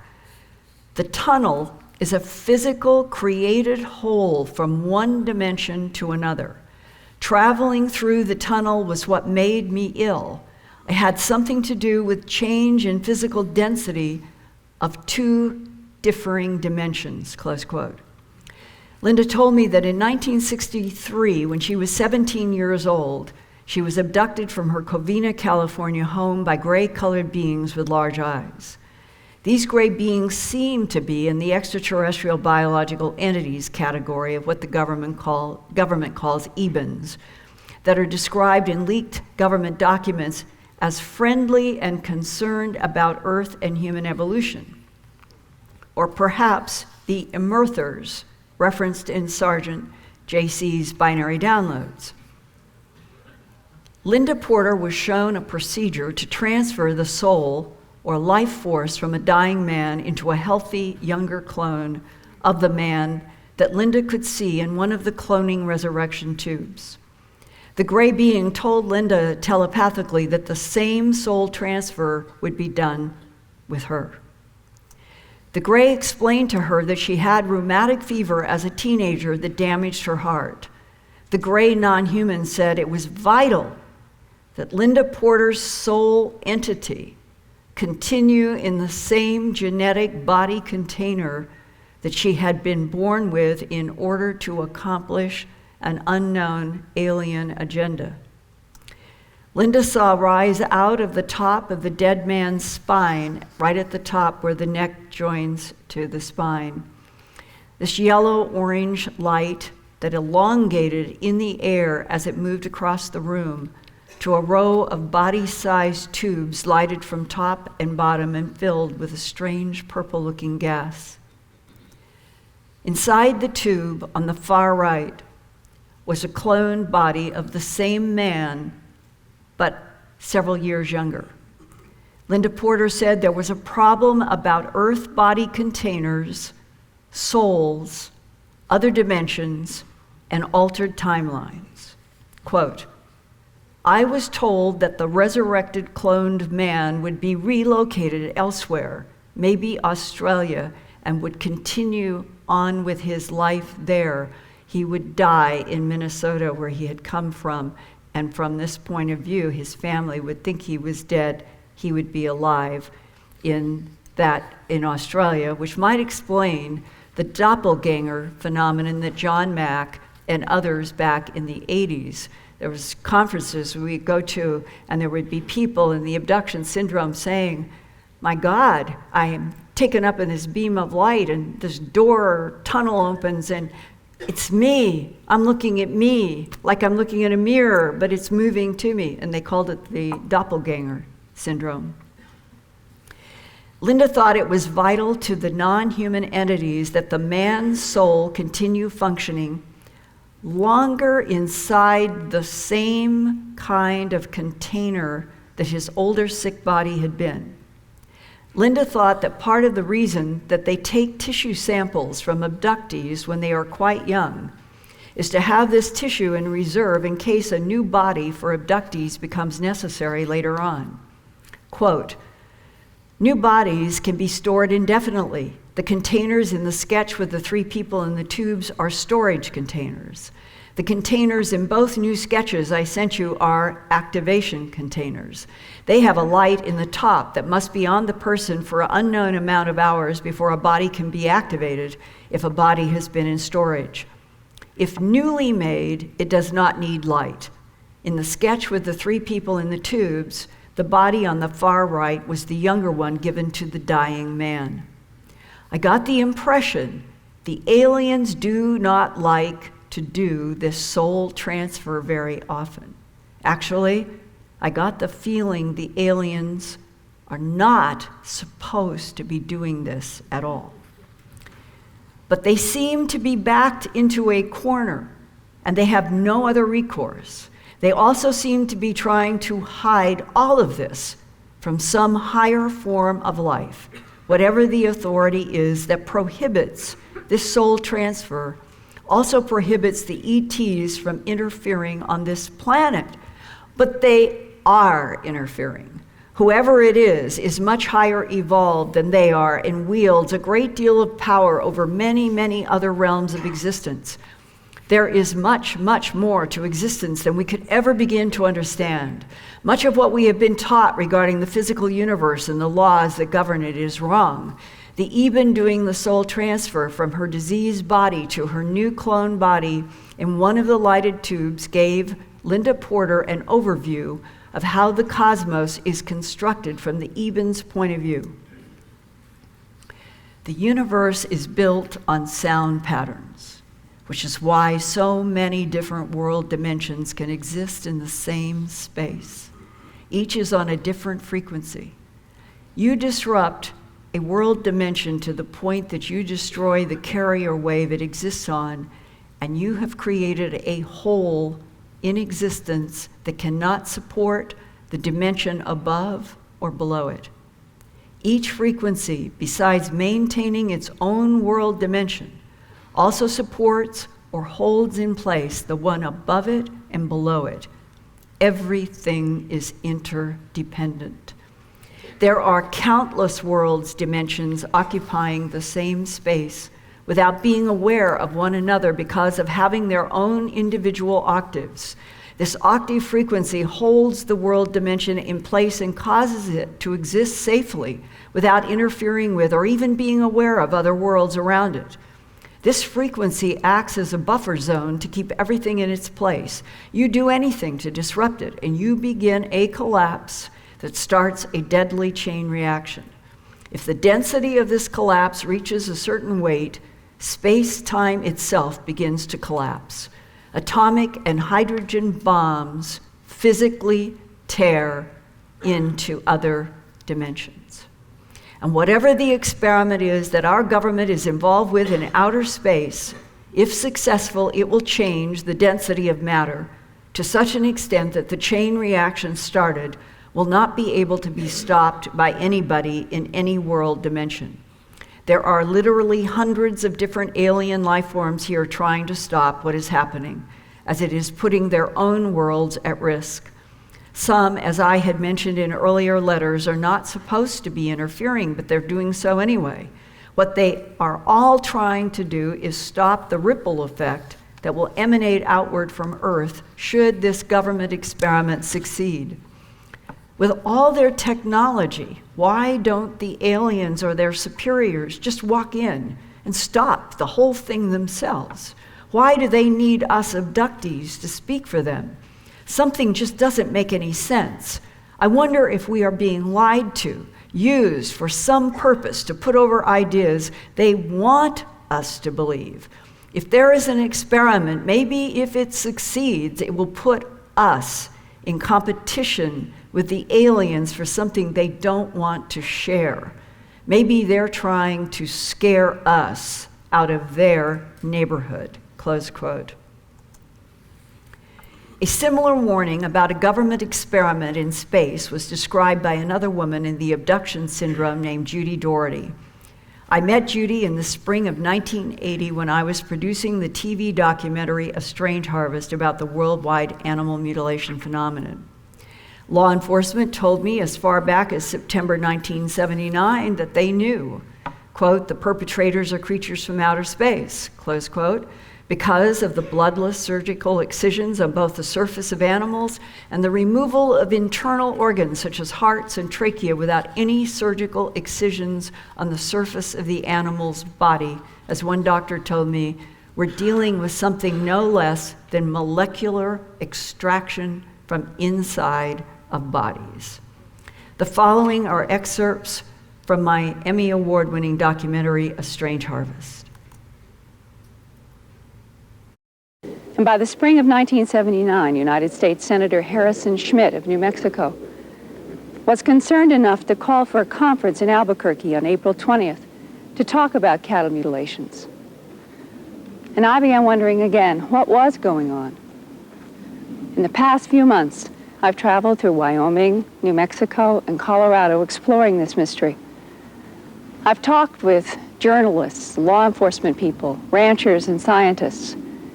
They have shown me their photographs, their reports, and their files. In this program, you will hear the testimonies of many of these people who have been involved with this puzzling phenomenon over the past decade. Some of their statements might shock you, but they're all part of this amazing story that I call A Strange Harvest.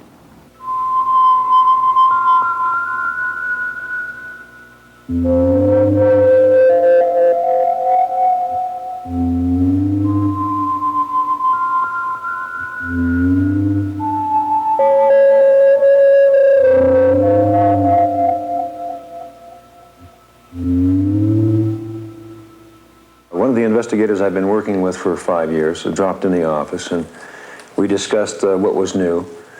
And he said, well, the thing is now, I'll tell you. He says, and I'm inclined to agree with him, that who is doing this now is very possibly creatures not of this planet. Now that, that shakes you up a little bit. Creatures not of this planet. You're thinking of Buck Rogers and things like this. But that's the way it is seriously right now. That it's very, very possible that these mutilations are being done by creatures from outer space. You can feel yourself even going deeper in... What you are about to hear is perhaps the first and only known eyewitness account of a mutilation. Because Dr. Leo Sprinkle is recognized as one of the world's leading authorities on cases involving UFOs and human abduction, he was contacted by the Aerial Phenomenon Research Organization in Tucson, Arizona, to do hypnosis work with this woman. Her name is Judy Doherty. On a clear moonlit night in May 1973, Judy was driving back from a bingo game in Houston, Texas. She and her mother, daughter Cindy, and brother and sister-in-law watched a strange, bright light hover in the sky. After that night, she suffered terrible headaches and anxiety. In 1978, she underwent one hypnosis session which brought out part of her unusual experience, but not all of it. She also had several psychiatric and personality evaluations, all with results in the normal human behavior range. This second hypnosis session with Dr. Sprinkle occurred on March 13th, 1980. Now you're standing outside your car. Now you're looking up. You can describe your impressions. What are your impressions? It's like a spotlight that's shining down on the back of my car. And it's like it has substance to it. I can see an animal being taken up in this. I can see it squirming and trying to get free. And it's like it's being sucked up. It's taken into some sort of chamber. It's a little round, tiny room. And I get nauseated at watching how they excise parts. It's done very quickly, but the calf doesn't die immediately.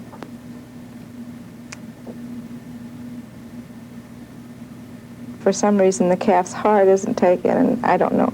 It seems like it's still living, and that upset me very much. And then I can see the calf being lowered. It's like it's being dropped back down. And when it's on the ground, it's dead. I can see that it's not moving. But I feel very sick to my stomach at what I witnessed. You see the animal being cut up? Yes. Mm-hmm. How is it being cut up?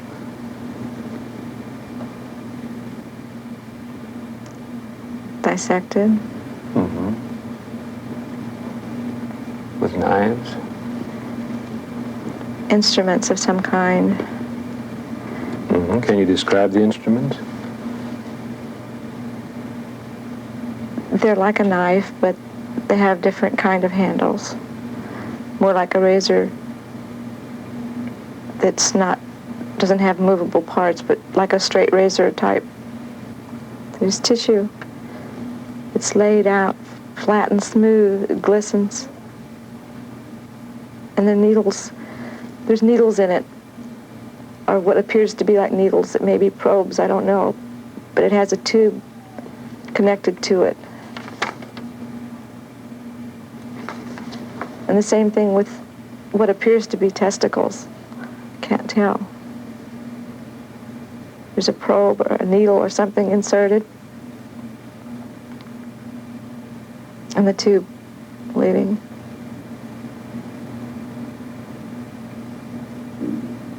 The same with the eye. Is anybody else around you? I feel the presence of other things, but I don't know what they are. I can't see them. Mm-hmm. You feel you're standing by the side of the road, by your car now, or are you standing someplace else now? I feel in two places at once. Mm-hmm. Okay, describe how you feel. I feel like that I was able to see what was going on in the craft, but I was also standing beside the road. Mm-hmm. Okay, just let yourself focus on what is happening inside the craft. Be aware of who is around you. It's okay. You'll be able to describe who is standing around you.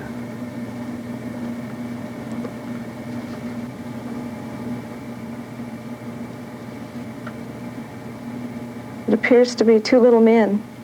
Two little men? Mm-hmm. How do they look?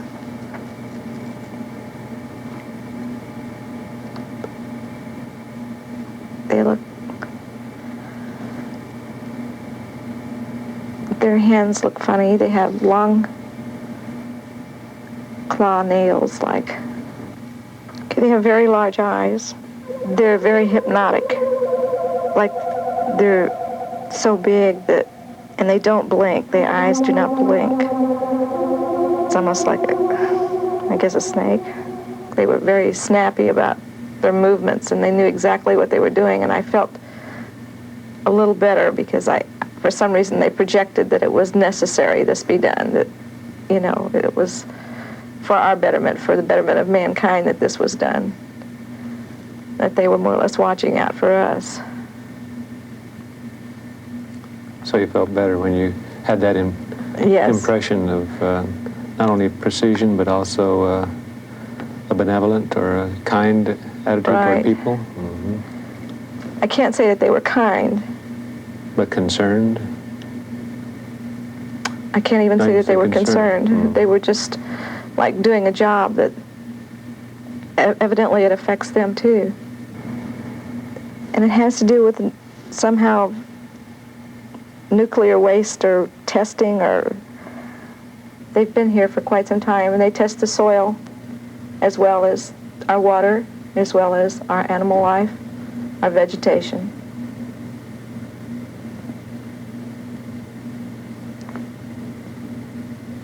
When I question why they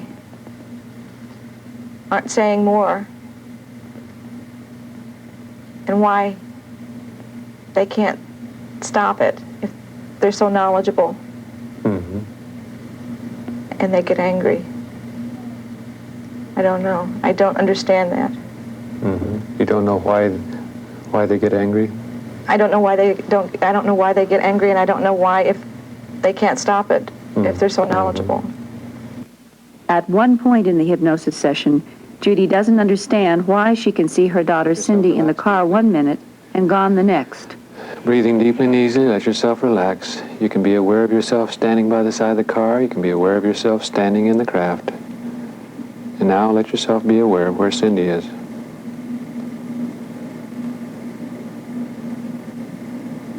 I know I have a feeling of fear.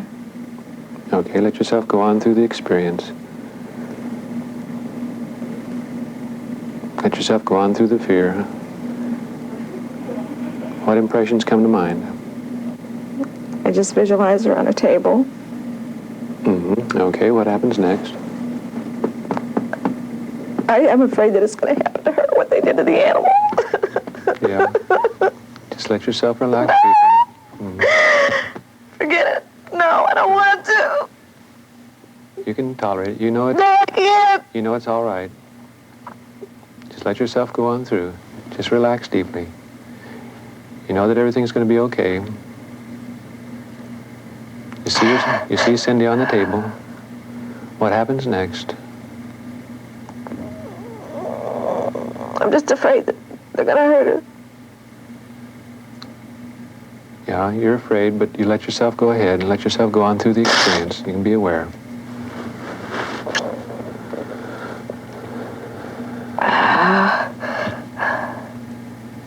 Just let yourself relax deeply. You can be aware of what happens next.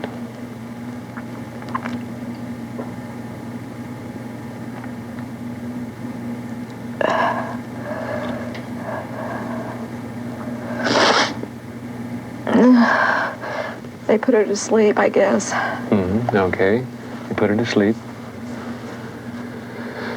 Okay, what's happening now? They're just examining her, I guess. Mm-hmm. But I'm so afraid that they're going to cut her or something. Okay. Do you say anything? They don't listen. They just ignore me and just go about their work like it's nothing.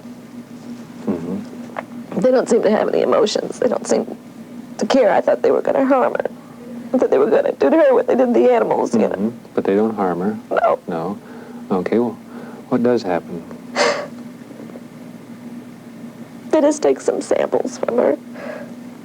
What kind of samples? I don't know, just scrapings, like they go inside her mouth. I can see her laying there, and they just kind of scrape little pieces off. Yeah. Any other samples? That's all I can remember. The preceding scenes were taken from a 4-hour hypnosis session. Dr. Sprinkle stated afterward that Judy Doherty is, in his professional opinion, a sincere, honest, and credible person. What happened before our camera was her first complete and vivid recall of her 1973 experience in Texas. They wouldn't listen. They just went about their work, yeah. They didn't have any emotion or feeling. They couldn't seem to understand why I would even be upset. Just like it was routine business for them. Like a laboratory animal or something. If extraterrestrials are the ones mutilating animals, what do you think the implications are then for this planet? Throughout the mutilations, all of us involved have been concerned with the possibility of the mutilations going from animals to human beings, understandably. Thank God to this point it hasn't happened. Whatever they're doing with the portions of these animals they are taking, I haven't the slightest idea. There's a reason for it. It's not haphazard. There's a pattern to it. I don't know. I think it's a wait-and-see game. What else can we do? If we do have beings from outer space doing this, with the capabilities to do things like this, what can we as a human race do? If they have the knowledge and the technology that it looks like they have, we're powerless. So maybe it's a wait-and-see game. I can't see anything else to do. The first time someone tried to put the baffling puzzle pieces of what I call an alien taxonomy together for me in a more coherent picture was a Washington, D.C. military source who claimed firsthand interaction with at least one type of non-human. He agreed to talk with me off the record about the gray type he knew as extraterrestrial biological entities that he called Eben. My source told me this drawing was almost like a photograph of an Eben. He stressed that the Ebens have pear-shaped heads, not triangular with pointed chins like some other smaller types he thought were androids that worked for the Ebens. The Ebens are allegedly from a desert planet orbiting the binary sun Zeta Reticuli 1 and 2 about 39 light years from Earth. The Eben planet skies are described as bright to dim but never dark.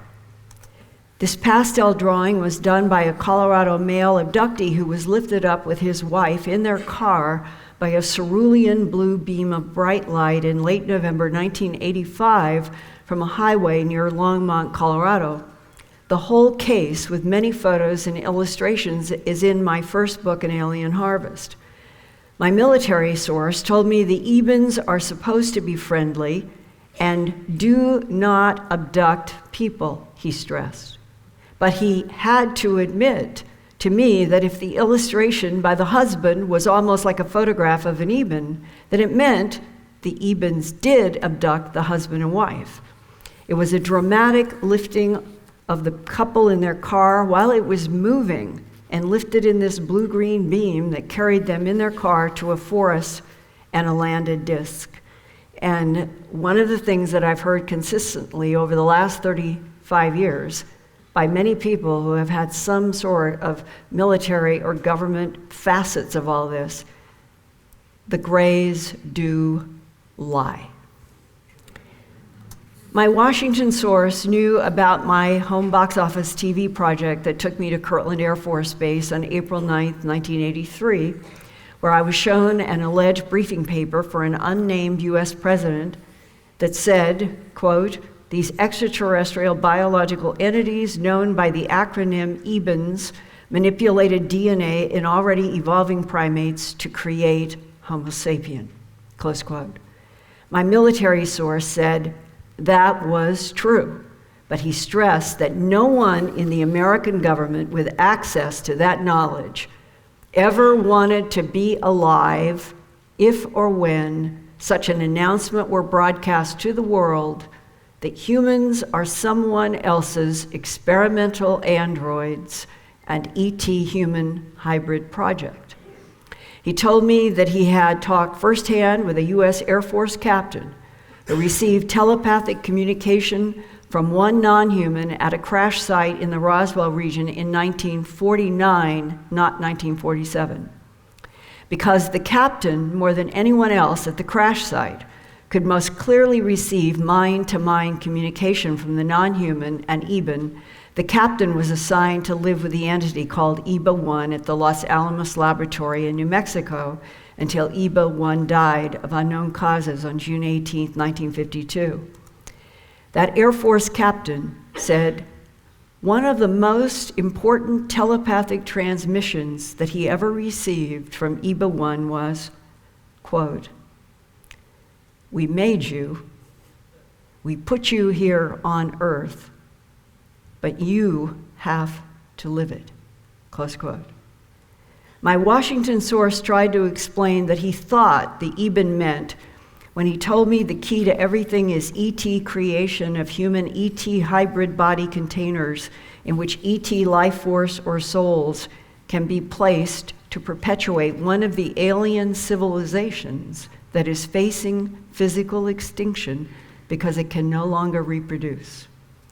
This explains why the light tube resurrection technology overseen by a praying mantis and the Eben in the California abduction case with Linda Porter stressed the need to keep the soul in human body containers for specific lengths of time. but it does not explain why Homo sapiens sapien must be used to make the vital hybrid body containers to perpetuate alien souls. This is my third book, Glimpses of Other Realities, Volume 2, High Strangeness, that was first released in 1998. Not long after the publication, one night in Philadelphia, where I was living, I answered a phone ring. The deep male, unidentified voice on the other end simply said, "I thought you should know that your new book has stirred up a hornet's nest at MJ12 in Washington. Congratulations, click." Since the early 1980s, after the TV broadcast of my documentary special, A Strange Harvest, I have received some insights from two different government agency men willing to hear my questions about the alien presence on Earth and why that alien presence seems so focused on genetic harvests from humans and animals. One man was retired in Washington, D.C., the other continued assignments in the Southwest. Both said they had done work for the highly secret MJ12 group, and because I think this is so important, I would like to indulge your request that I be able to go on for a while longer. Okay. Thank you. Thank you.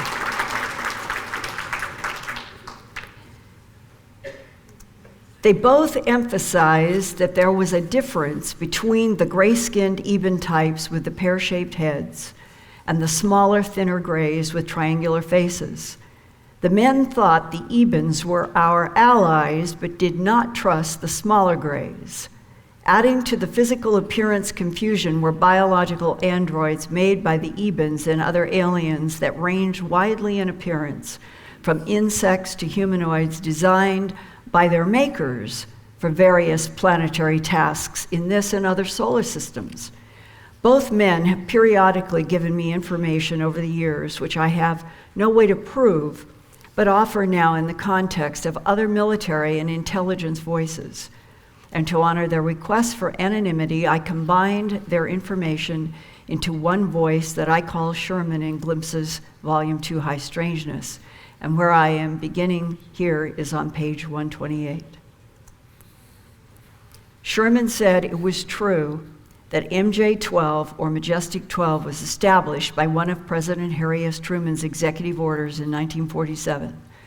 MJ-12's charter, he said, was to study the UFO phenomenon, to oversee retrievals of crashed disks and alien bodies, to back-engineer extraterrestrial technology, and to study captured beings referred to as extraterrestrial biological entities. MJ-12, he said, was also directed to keep the public and the media ignorant of the extraterrestrial presence at all costs, to prevent public panic, and to keep the aliens' advanced technologies hidden from Cold War enemies in the interests of national security. Sherman said in the 1990s, MJ-12 had changed to a different letter number code that began E2. I asked Sherman if he had personally seen non-human technology. He said he had held an Eben device called the Yellow Book, in which symbols glow yellow and three-dimensional images rise up like the Princess Leia hologram communications in Star Wars. Sherman said those three-dimensional images in the Yellow Book come from the Eben's ability to, quote, capture time and play it back, close quote, as if the Ebens monitor and analyze the consequences of their genetic manipulations on Earth over time for whatever big agenda they have. Sherman said that he had been told that the Ebens experimented genetically in Bhutan, Tibet, and Nepal, and then transplanted some of those altered human ET hybrids to what we call Central America. Specifically, the Mayans were an Eben genetic experiment. I ask, then Sherman, is it true that the Ebens and maybe other extraterrestrial groups manipulated DNA in already evolving primates to create Homo sapien, as I was shown in the briefing paper at Kirtland Air Force Base on April 9, 1983? And he said, yes, but it's a difficult subject. They've been here since at least the time of the dinosaurs.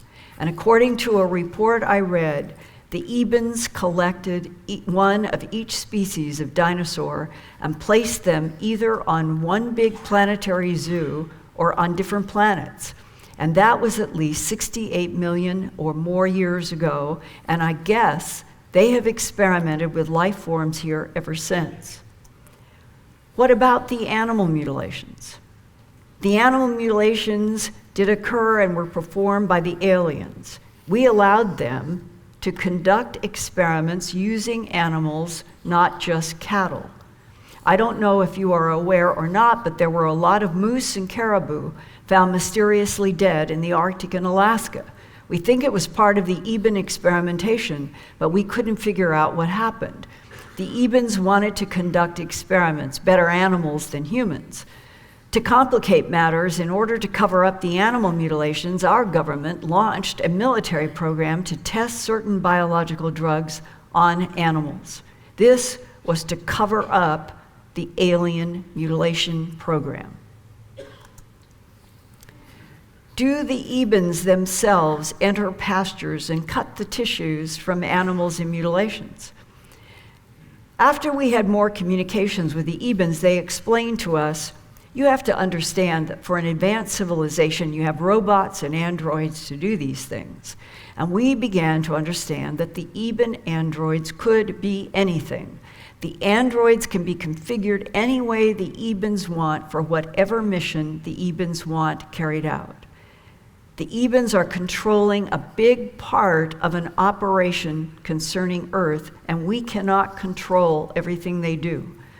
But I can tell you the Ebens are big environmentalists, huge. They would make the Sierra Club look like Brownie Scouts. They were so worried about our nuclear tests and nuclear materials being exploded and contaminating not only the Earth, but the universe in general. Sherman, do you mean that our atomic bombs impacted other life forms or even other dimensions? Right. So that's one of the things the Ebens were very vocal about. They wanted above ground atomic tests stopped, and boy, were they stopped. From your point of view, are Ebens the only non-humans that have experimented genetically on this planet? All I know is that the Ebens started an experiment, but they couldn't keep out other space travelers. Word got out that this planet was a strange place to visit, and that different experiments were not going the way the Ebens wanted. Part of the Ebens' problems might be because there are bad guys doing experiments too that might harm us. That really confuses matters when it comes to telling who wants to help humans and who does not. In abduction reports, people describe creatures that look like praying mantis insects. What are those? As far as I've heard, they could be very advanced androids which can oversee long-term projects that last for thousands of years, but I'm not certain who they work with or for. What is the relationship between the Greys and the Ebens? They were enemies at one time. They are supposed to live without war today, but the Ebens have no control over the Greys. The Greys do their thing and the Ebens do theirs. Is there a pecking order among the alien types? To the best of our knowledge, no cooperation exists between the different alien groups. And I think there was a war about 6,000 years ago between the Ebens and the Blondes over territorial rights to a planet somewhere. I don't know if it was out at Zeta Reticuli or around here or what. So both groups, the Ebens and the blonde humanoids, make android creatures to do work for them on different planets. That's what I understand. Androids come in many different types: insects, reptilians, grays, humanoid blondes, or men in black MIBs, and others. All have an advanced implanted brain that can operate on its own or by remote control. Ironically, we think some of these genetically engineered creatures have a higher intelligence than their creators. The Ebens and the blonde humanoids know how to mix and match genomes and DNA easily. They can make robots or androids that can be anything they want them to be. Remember, the aliens are millions of years advanced beyond us. And Sherman said the Ebens even make blonde-looking containers that the Ebens control, and the blondes make Eben-looking container bodies that the blondes control. And the Ebens genetic experimentation in Tibet, does that connect somehow to the Dalai Lama? I'm thinking about reincarnation through different beings in different cycles of life. Would that concept relate to an Eben supposedly telling an Air Force captain in 1949 that recycling of souls is the machinery of our universe? Exactly. There are only so many souls that just continuously recycle. Through life form bodies that are containers? Right, exactly. And if there are more container bodies than souls, what happens? I don't know.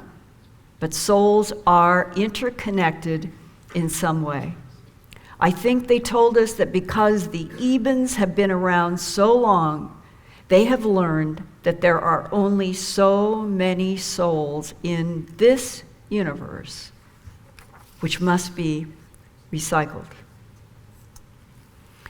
If there is a finite number of souls in the universe, and the Ebens know that, and yet we are living on a planet in which there is an exponential increase in the number of bodies, does that imply not all bodies can have souls?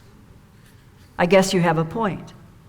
And if not all body containers have souls, would the Ebens and the blonde humanoids have some stake invested in souls?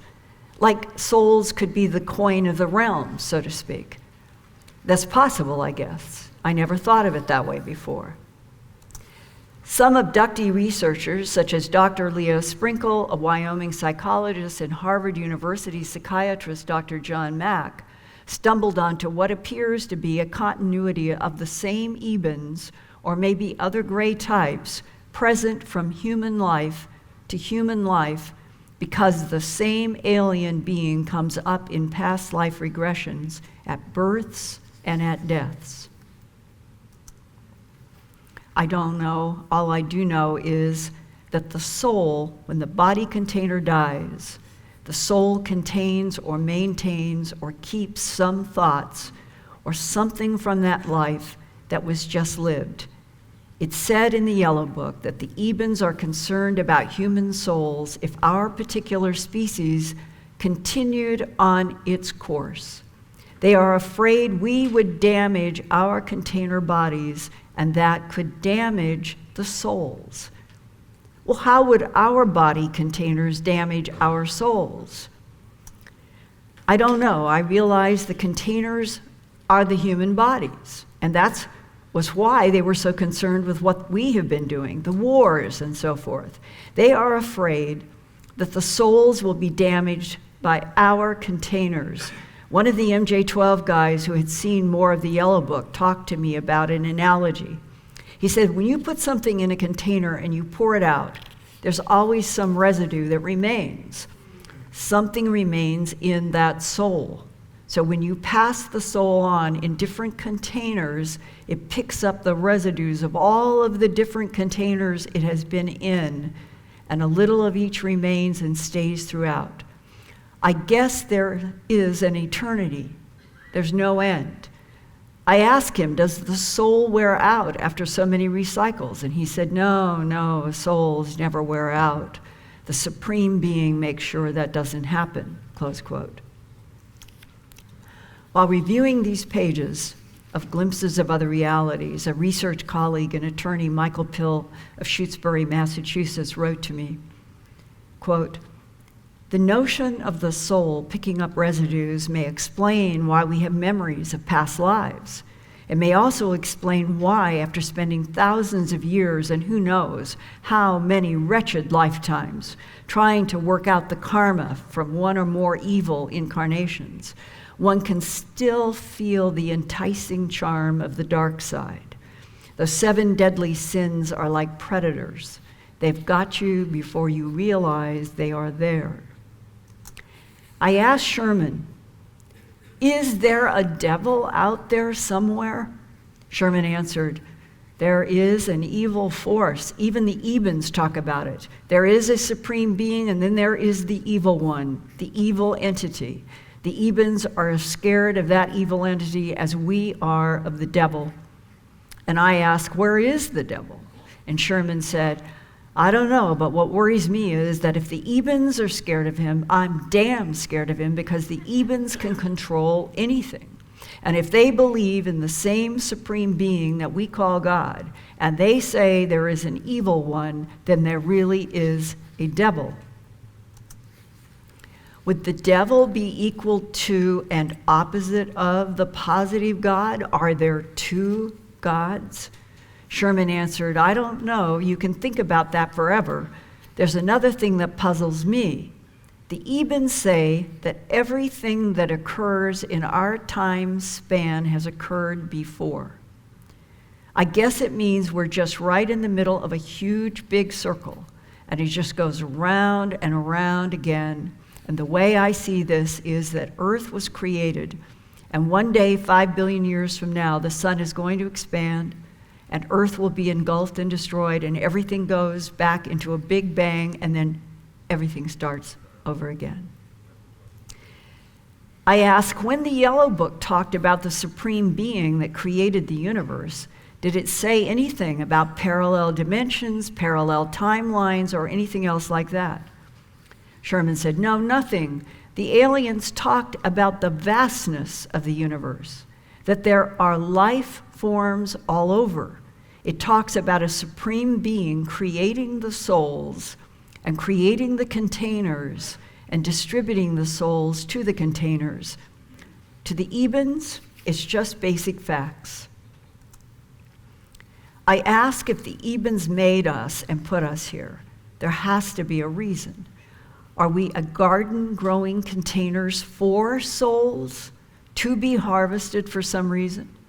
Sherman answered, well, it's another good question. All I can tell you is that one elderly man with MJ12, when I asked him that, told me, you do not want to know that.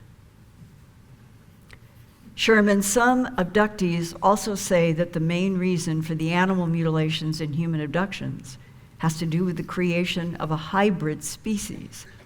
But no one knows whether the hybrids are supposed to replace the current Homo sapien container model. There is a sense that whatever the non-humans are up to, it has something to do with survival, theirs and ours. Sherman said, maybe. All I know is that the Ebens are supposed to have manipulated DNA in primates long before humans were created. So there must have been a series of experiments like Neanderthal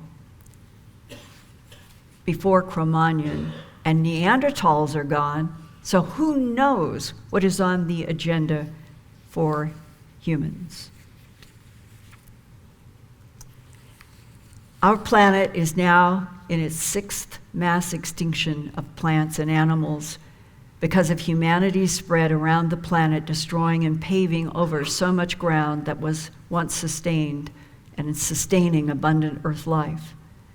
We are currently experiencing the worst period of die-off since that loss of the dinosaurs 65 million years ago.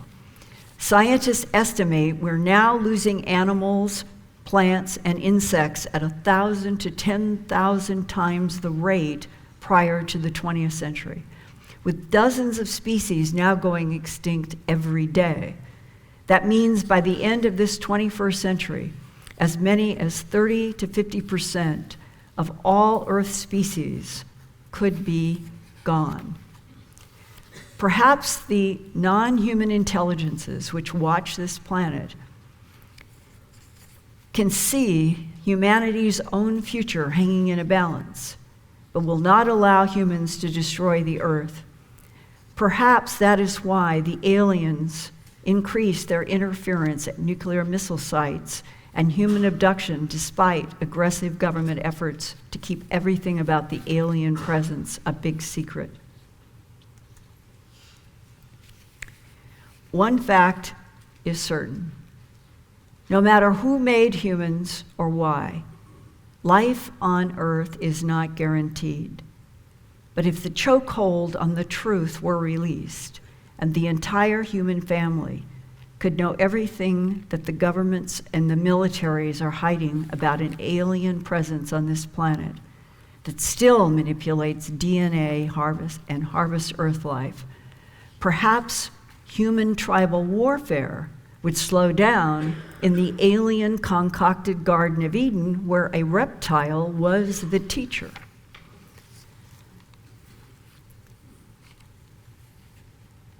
Perhaps the unique isolation each human feels and the peculiar melancholy that a dark sky filled with stars can evoke has something to do with knowledge buried in our genes and our souls, a sensing of ancient intimacies with other beings in other worlds.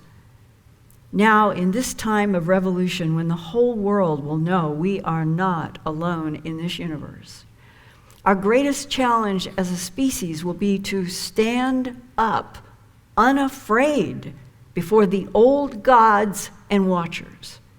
Ultimately, there is a common bond among all life forms, ebbing and flowing on spirals of different frequencies, supported by a singular force, an invisible matrix of energy, from which everything emerges and to which everything returns. Thank you, dear Ozark Conference. Thank you very much.